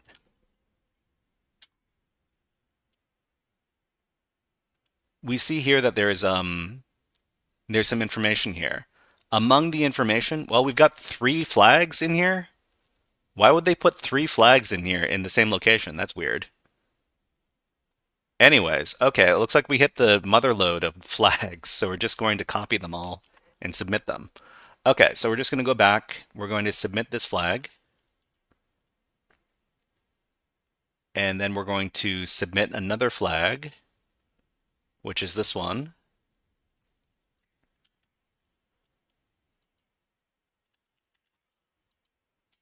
And then we're going to submit the third flag, which is this one. It's a bit confusing why they would put all the flags in the same place, but I'm not a CTF exercise designer. I'm just going to submit my flags. Okay, so we've submitted 3 flags and we access the service, which means we're finished. Okay, so let's go back. We'll also close this tool here. Sorry, we'll close the tab here, and we finished. We also exited from the tool. So we don't want to send too much traffic to their website using these automated tools because it's considered bad manners to attack a website with an automated tool like GoBuster, especially if it's not built for that kind of thing. Okay, so the next challenge is going to be the get IP challenge here.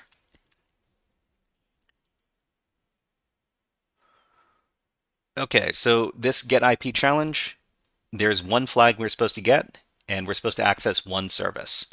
So it says, can you change your IP?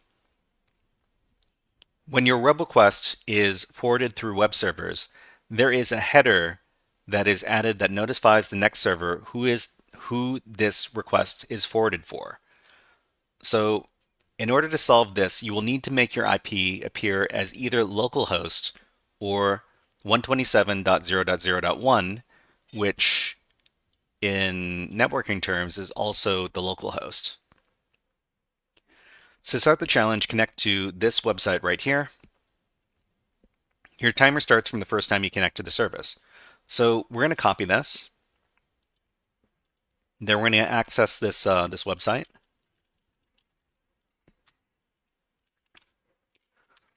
So it says here that 10.10.1.250 is not allowed. So what is the significance of this IP address? So if we take a look at our own networking information for our attacking machine over here, we've got our ton 0 interface. So this is the interface that we're using to connect to the echoCTF servers. And we see that our internet address on this network is 10.10.1.250.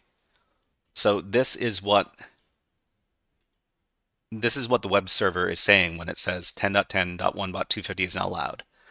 So we receive the message from the challenge here. In order to solve this, you will need to make your IP address appear as either localhost or 127.0.0.1. So does anybody know the way that you would set this up? If you know, please let us know in chat. So we could actually, so a lot of these challenges, we can also ask ChatGPT for some help if we needed it. So for example, we've got ChatGPT here. We could ask it a question like, I am solving a CTF challenge. We need to change our IP address when we contact a server. How can we do this?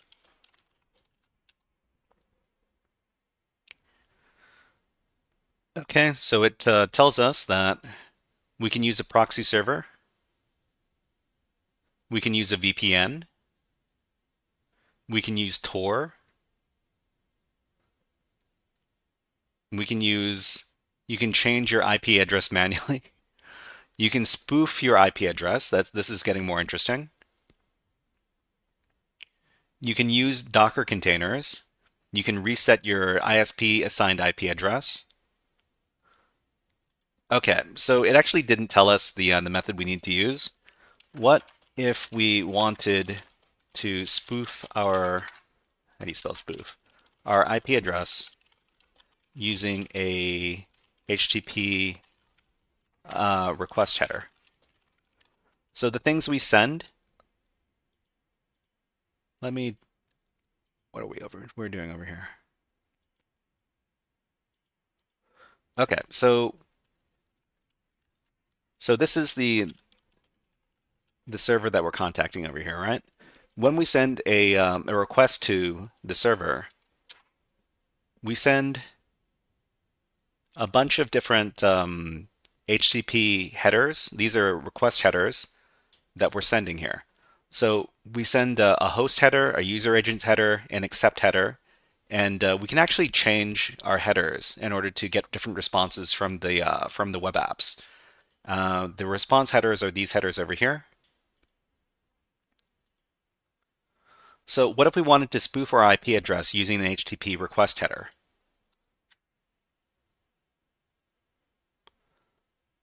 So to spoof your IP address via HTTP request header, you can use headers like xforwarded4 or client IP. So I've never used client IP, this header, before, which are commonly used by servers to log or process client IP addresses. While this doesn't actually change your real IP address, it can trick poorly configured applications into thinking the spoofed IP is your real IP. So here, it tells us what curl command we can use to do this. So actually, I haven't tried this one before. So client IP equals spoofed IP. Let me see if this works. So I'm just going to copy this.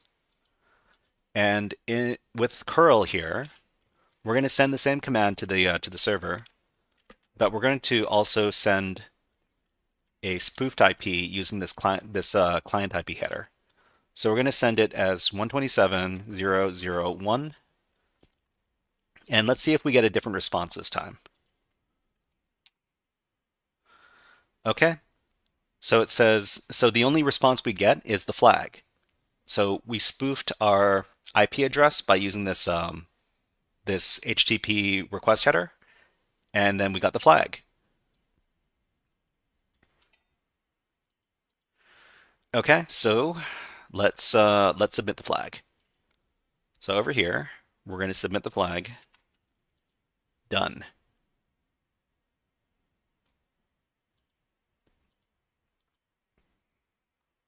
Okay, we're going to go back and let's do the next challenge. So the next challenge is called Post Office. So Post Office, I think I know what I think I know what we're supposed to do here. Okay, so it says, "Welcome to the post office. Have you decided what you're going to post? Start your challenge by connecting to this website. Your timer starts from the first time you connect to the service." Great. Okay, so we're gonna copy the link and then we're going to navigate there.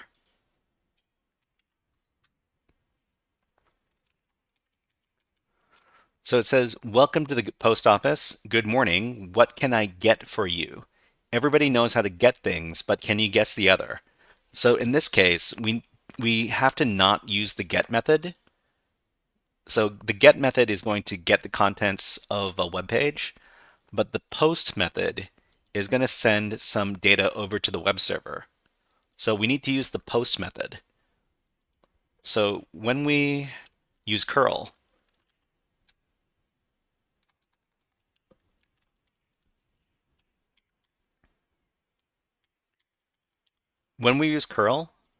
by default, it's going to send the get method over here. But we can actually specify to use the post method. And to specify the post method, it's going to be curl, I think it's -x. And let me make sure with ChatGPT. So I'm just going to ask ChatGPT. So using curl, how do we send a post request with the data testing?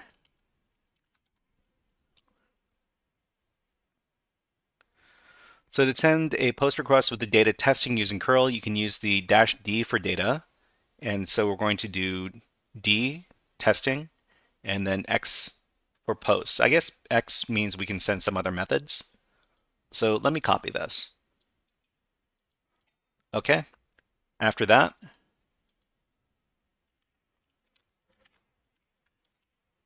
I'm going to edit the command over here. So we're going to send as a post request this data over here, which is testing, this string, and then let's see how it responds.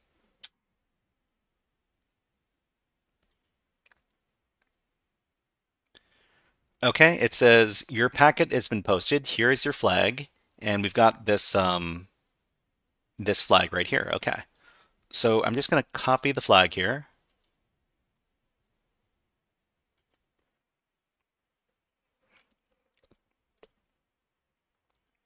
And then I'm going to submit the flag.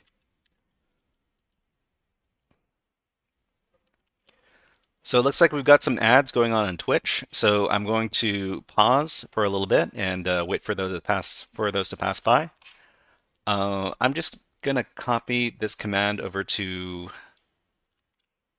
my notes. This is the post office challenge. So post office, paste that in. Okay, great.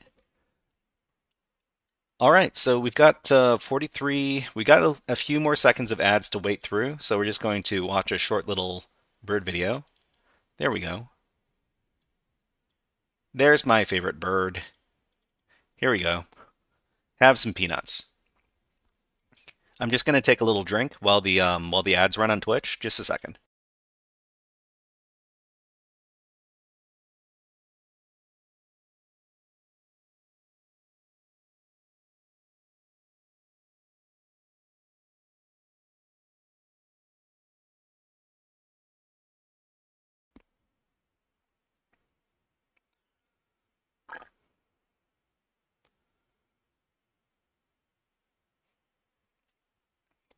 Okay, so it looks like the ads are done in Twitch, so I'm just going to put the birds away, and we'll continue on. Okay, so we just finished the post office challenge over here. So we submitted the flag, we accessed the service, we're done. Okay, so let's go to the next challenge. Okay, so it says, so this is the redirector challenge. Did I not finish this challenge? Huh, it looks like I wasn't able to, it looks like I didn't finish the challenge. That's weird. Okay, let's go over to the challenge. Maybe I'm not going to be able to finish this challenge. Weird. Okay, so this is a, it doesn't look like I've started the challenge. So beginner non-rootable redirector, this is the name of the challenge, and this is the IP address. So there's one flag we need to access to finish the challenge, and we need to access one service. So it says, welcome to the redirector. So welcome to the redirector of Nginx, where we are always happy to redirect you. To start the challenge, connect to this. Your timer starts from the first time you connect to the service. Okay, let's copy this. So we'll copy this over here, and then we'll access this site on the web browser.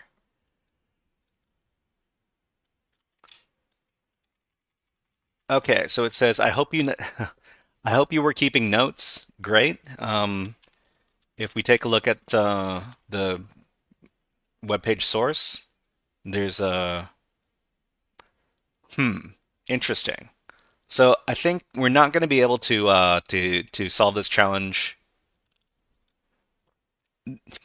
Here's an interesting thing. So it redirected us to this directory, this web directory over here called 08. So that might be part of the challenge. So okay, let's get started.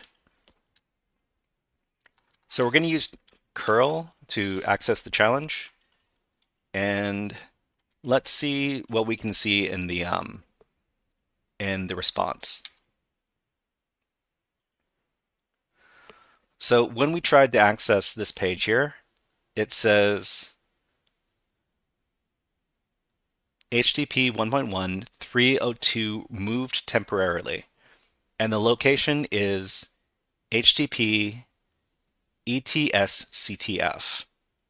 So does this mean that it's trying to redirect us to this page? Okay. So I can actually, so if we had any questions about this, we could actually ask ChatGPT, and maybe ChatGPT can give us a little insight on what's going on in this request. So we're just going to copy this entire exchange, and then we'll ask inside of ChatGPT. So tell me what's going on in this request, in this curl output. And then paste in that whole thing. Let's see what it says. So connection attempt. So here. So curl attempts to connect to the target IP address on this port. The connection to the target is successful. Okay. Ooh, let's go up. So HTTP request sent, that's these lines over here. Host specifies that the target host and port is this. User agent, I'm using curl. Accept means we can accept any other, any response. So status code 302 move temporarily. 302 status code, which indirects redirection to a different URL. So the header we received is this over here. Location specifies the new URL to which the client is being redirected. So it's trying to redirect us to this directory here, ETSCTF, response body. This is a simple HTML page, connection closed. So what we need to do, I think what we need to do is we need to access the ETSCTF path. So back here, we're going to do the same curl command, only we're going to go to the ETSCTF endpoint, And let's see what happens this time. Okay, so this one is similar, but it says move temporarily, but it takes us to this underscore endpoint. So let's follow that. And instead of ETSCTF, we're going to go to the underscore endpoint. And this time, it's going to redirect us to the 020 endpoint. So let's try to access that. Here, it's going to redirect us to the CD4 endpoint. So let's keep on following these redirections. Now the B73 endpoint. This is getting a bit ridiculous. B73. Okay, the EO7 endpoint. Okay, EO7. The CFC endpoint. Now the 4B7 endpoint. And now the 148 endpoint. 148. And now the AF8 endpoint. AF8. And now the 3DE endpoint. 3DE. And now the 415 endpoint. 415. Now the 08 endpoint. 08. And now the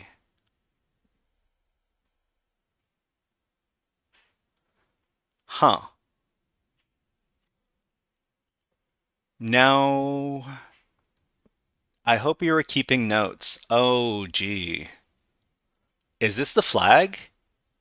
Is the flag all these numbers? It could be that the flag is all these numbers. Okay, well, let me start writing these down. Okay. Oh, okay. So it's ETSCTF, right? I'm just gonna copy these to something else. So ETSCTF and then underscore and then 020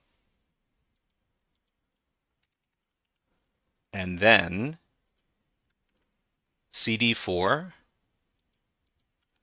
CD4 and then B73 B73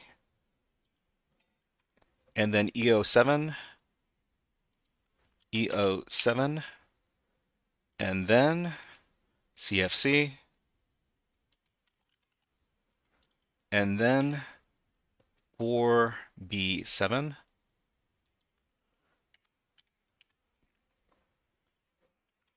and then 148 and then AF8 and then 3DE 415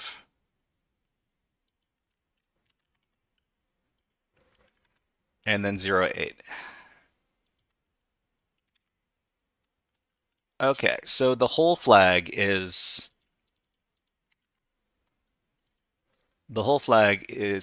something like this.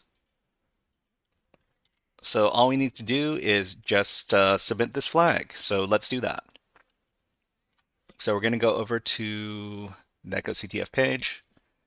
We're going to submit the flag and boom. Okay, so we got flag redirector claimed for 190 points. Why did we only get 190 points? I guess we didn't do it in a short enough time. Okay. Anyways, we submitted the flag. That's great. We're finished the challenge. So let's see. That was the redirector challenge.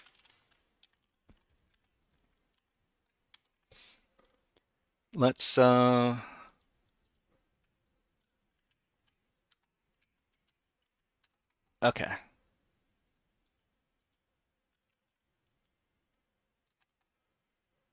Let me copy the curl command we used.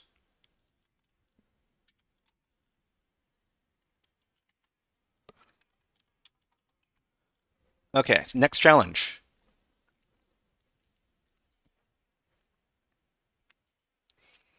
The next challenge is the login of shame challenge. Okay? Let's take a look. Okay, can you log in as admin to this service? So in order to solve this, you will need to make the system think you are the admin user. So how do we figure out how to make the service think we're the admin user? Let's access the service first. So over here, let's take a look in the web browser. It says welcome guest. So apparently we're a guest. If we take a look at the source code for the website, it also tells us we're a guest. I'm going to try accessing this with curl.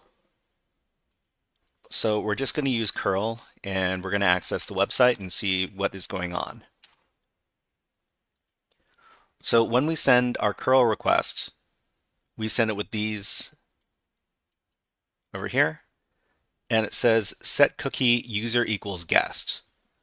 So cookies are basically a way for websites to give you sessions, and cookies are usually very long and convoluted strings of letters and numbers, so that people aren't able to guess what the value of valid cookies are.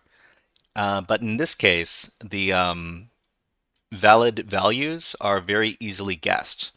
So user equals guest. You would guess that what we want to send as our admin cookie would be user equals admin. So we can actually set a cookie inside of curl. I haven't done this in a while. Let's ask ChatGPT how we do this. Okay, using curl. How do we send cookies with requests? Send cookies or requests with curl. You can use the -b or -- cookie option. Here's how.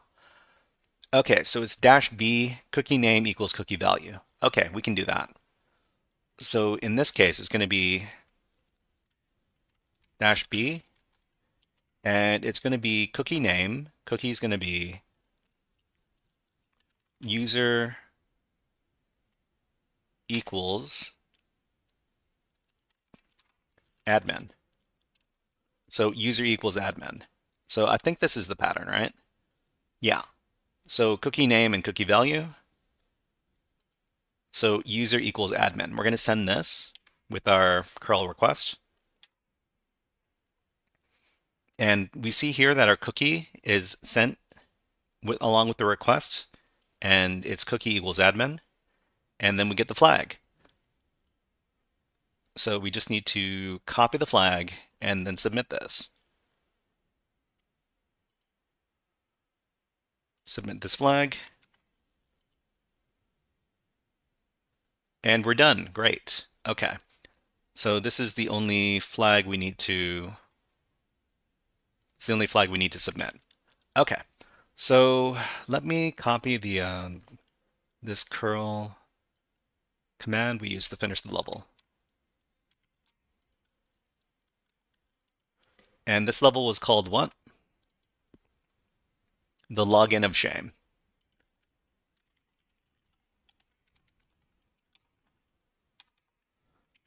Okay.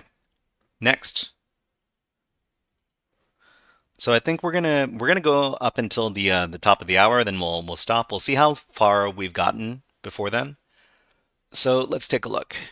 So now we're actually moving into some more difficult challenges. I haven't finished very many of these challenges, but hopefully we can figure it out together. If you know the answer, please type in chat and help me help me figure out the challenges. But okay, so this one is 6-letter juggler. Okay, so can you guess the randomly generated password?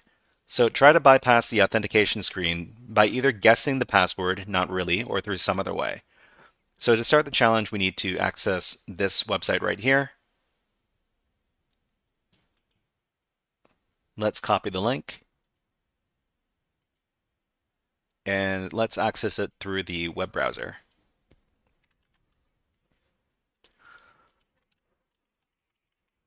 Okay, so it says guess my password and get a cookie. No need to start brute forcing. So we don't need to brute force the login for this website. So the login is John, and the password is 3 letters.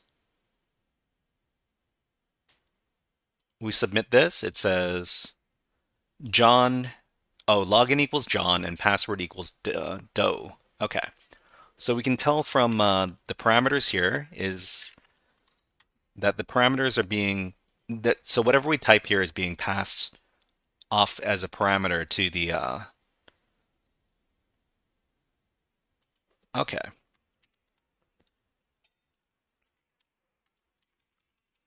So this is the code, the HTTP code for the website. 6-letter juggler. So I think I did a little bit of research on this challenge earlier, and I think there's something called type juggling, and I think this is why the challenge is called 6-letter juggler. So let me submit. I'm going to ask ChatGPT if it can help me out on this.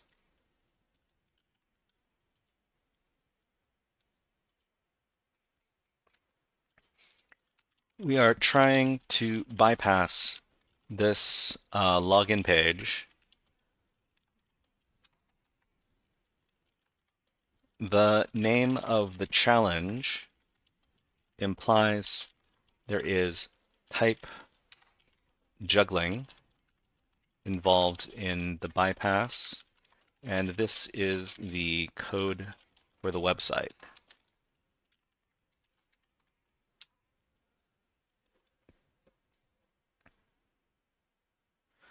So to bypass the login page based on the information you've provided and in reference to type juggling, it likely means that the challenge relies on PHP's behavior with loose comparisons, double equal signs versus triple equal signs. These loose comparisons can be exploited when comparing different data types, such as strings and numbers. So understanding type juggling in PHP, PHP uses loose comparison, which can coerce different types into equivalent values. For example, these are not supposed to be true. These are supposed to be different types. Okay, so ABC123 equals 0. It's true. Non-numeric strings evaluate to 0. Exploits often occur when user input provided is compared to stored value. Okay. Examine the challenge. The challenge mentioned is a 6-letter juggler. This hint might 6-character password that is checked against your input using equals equals. Payload construction. You'll need to send a payload that evaluates true during a loose comparison without matching the actual value. Common payloads for type juggling are 0, or an empty array if accepted. String representations of false, so false or 0E. Testing the application. Modify your HTTP post request to test payloads for the password field. Example exploitation with curl. Okay, so you can try send this payload, assuming the login is done via a post request, even though the form uses get in the code. Try this. So I don't think it's going to be a post request because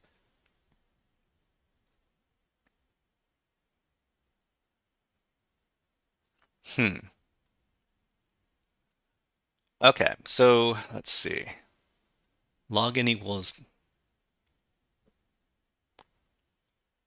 Okay, so I'm going to try. I'm going to try this. And What I need to do is I need to modify this so that it matches the environment. So the environment is going to be this right here. So I'm just going to copy this.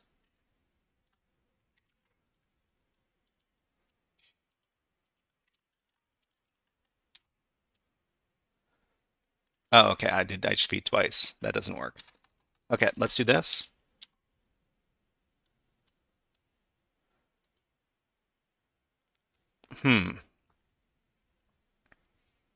Okay, so I don't think it's a post request.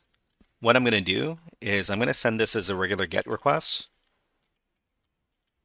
And I'm going to supply this right here as a URL parameter. So the way we do that is we do this.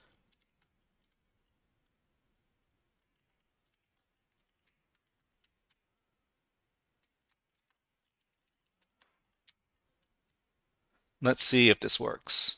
So it doesn't look like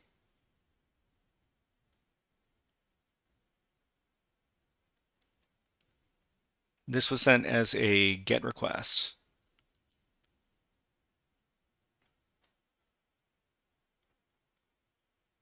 So John and password equals 0. Let me take a look. Login equals John and password equals Doe.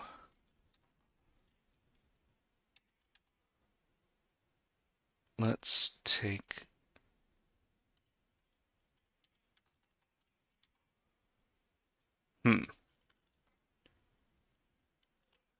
Okay, let's look back over here. Replace 0 with potentials. So do we want this to come, we want this to come back true. 0 equals true. ABC123 equals true. Lose comparison. So we suspect that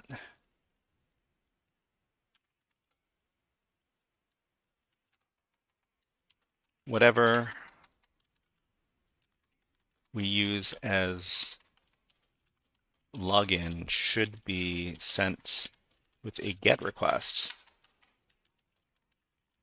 since the resulting data appears in a URL parameter like so. Okay, and then supply this.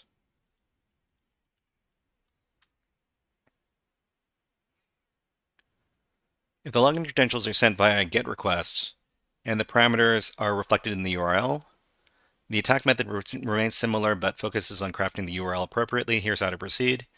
Construct the GET request. Test type juggling payloads.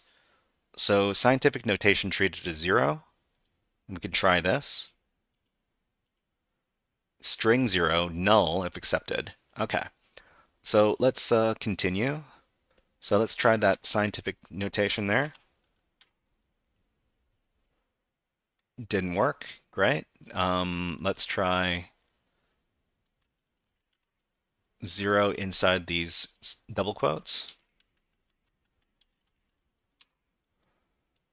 And then let's try null.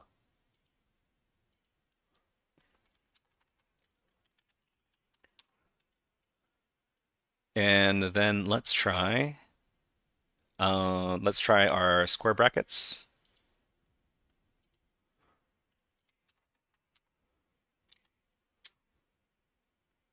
Okay, that doesn't work.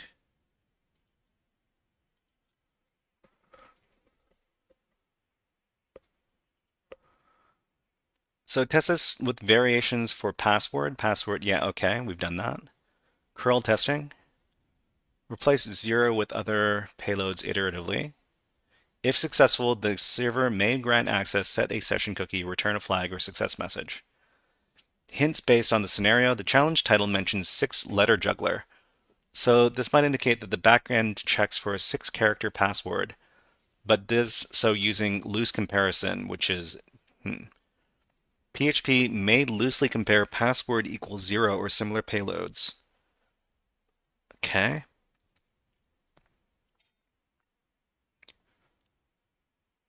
So if the challenge is named 6-letter juggler,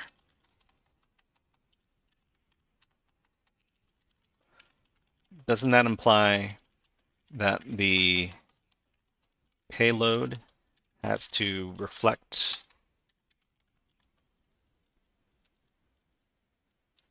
password of 6 letters?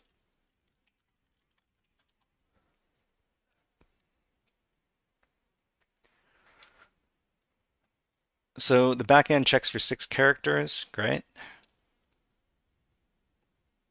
So we could try 6 zeros.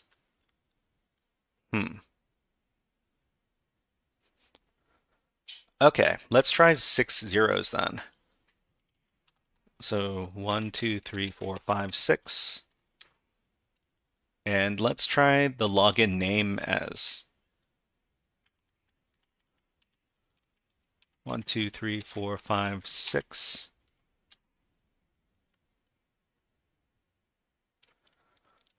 Okay, that didn't work. So false and null, we're finding the exploit.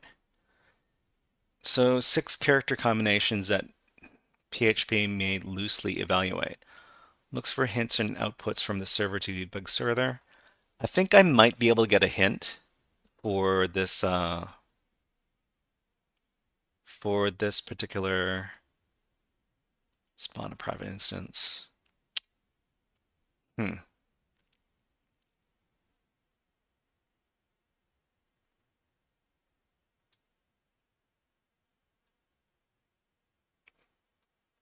Maybe we can't try to bypass the authentication screen by either guessing the password or through some other way. Start the challenge.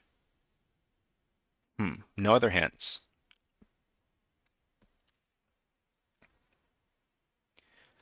This is the beginners network, everybody. This is for beginners.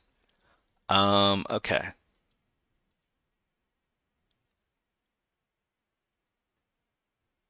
Is there something in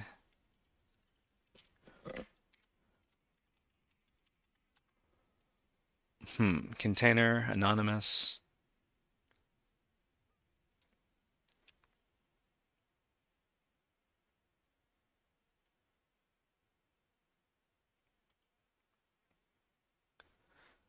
Inspect, if these payloads don't work, inspect for other 6-character combinations that PHP may loosely evaluate.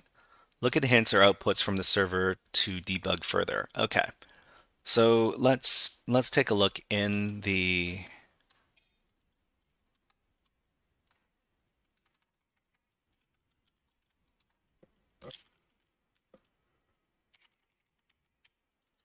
take a look at this.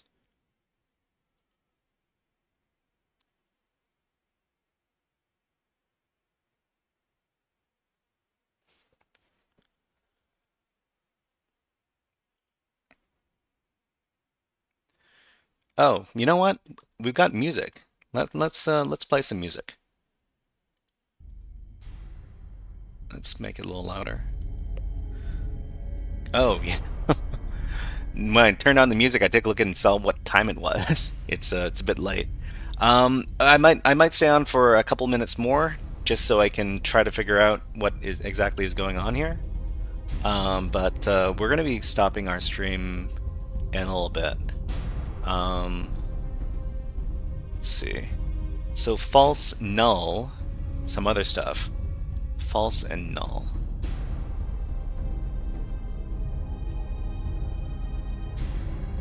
False.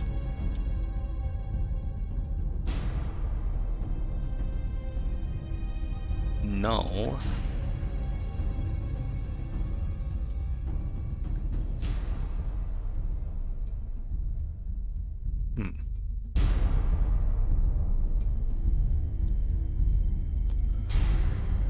Okay, let's stop the let's see if we can find somebody to raid. It's getting a bit past my dinner time. I don't want to if I screw up my dinner time, then something really bad is going to happen. So I'm going to look for somebody to raid from infosecstreams.com. I'm the only person from InfoSec Streams on the that is streaming right now. Let's see who else is on Twitch. Let's take a look.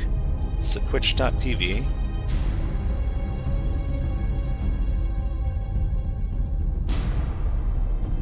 I guess I can also look here.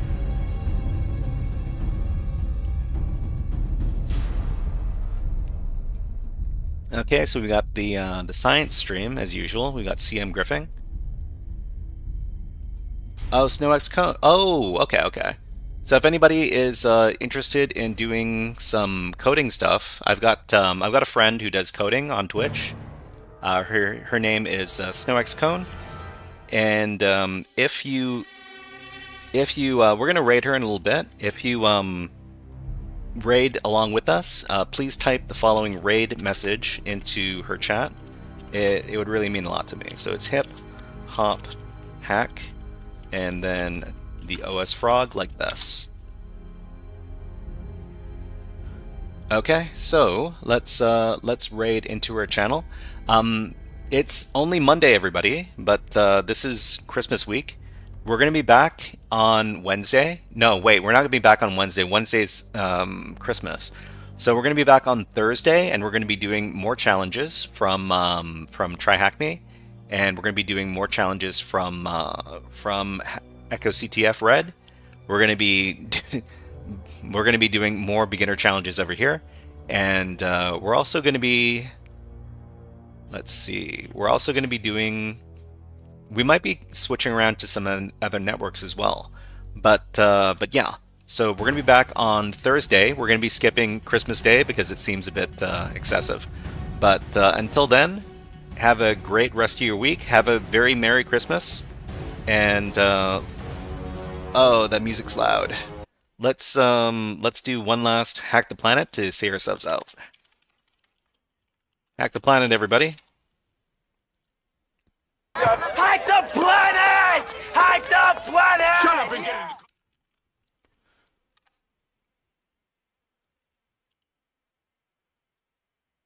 the Okay, so the raid has been started. Please raid and give us the give the raid message. Hip Hop Hack with the OS Frog. We'll be back on Thursday. Have a great Christmas, everybody. We'll see you next time.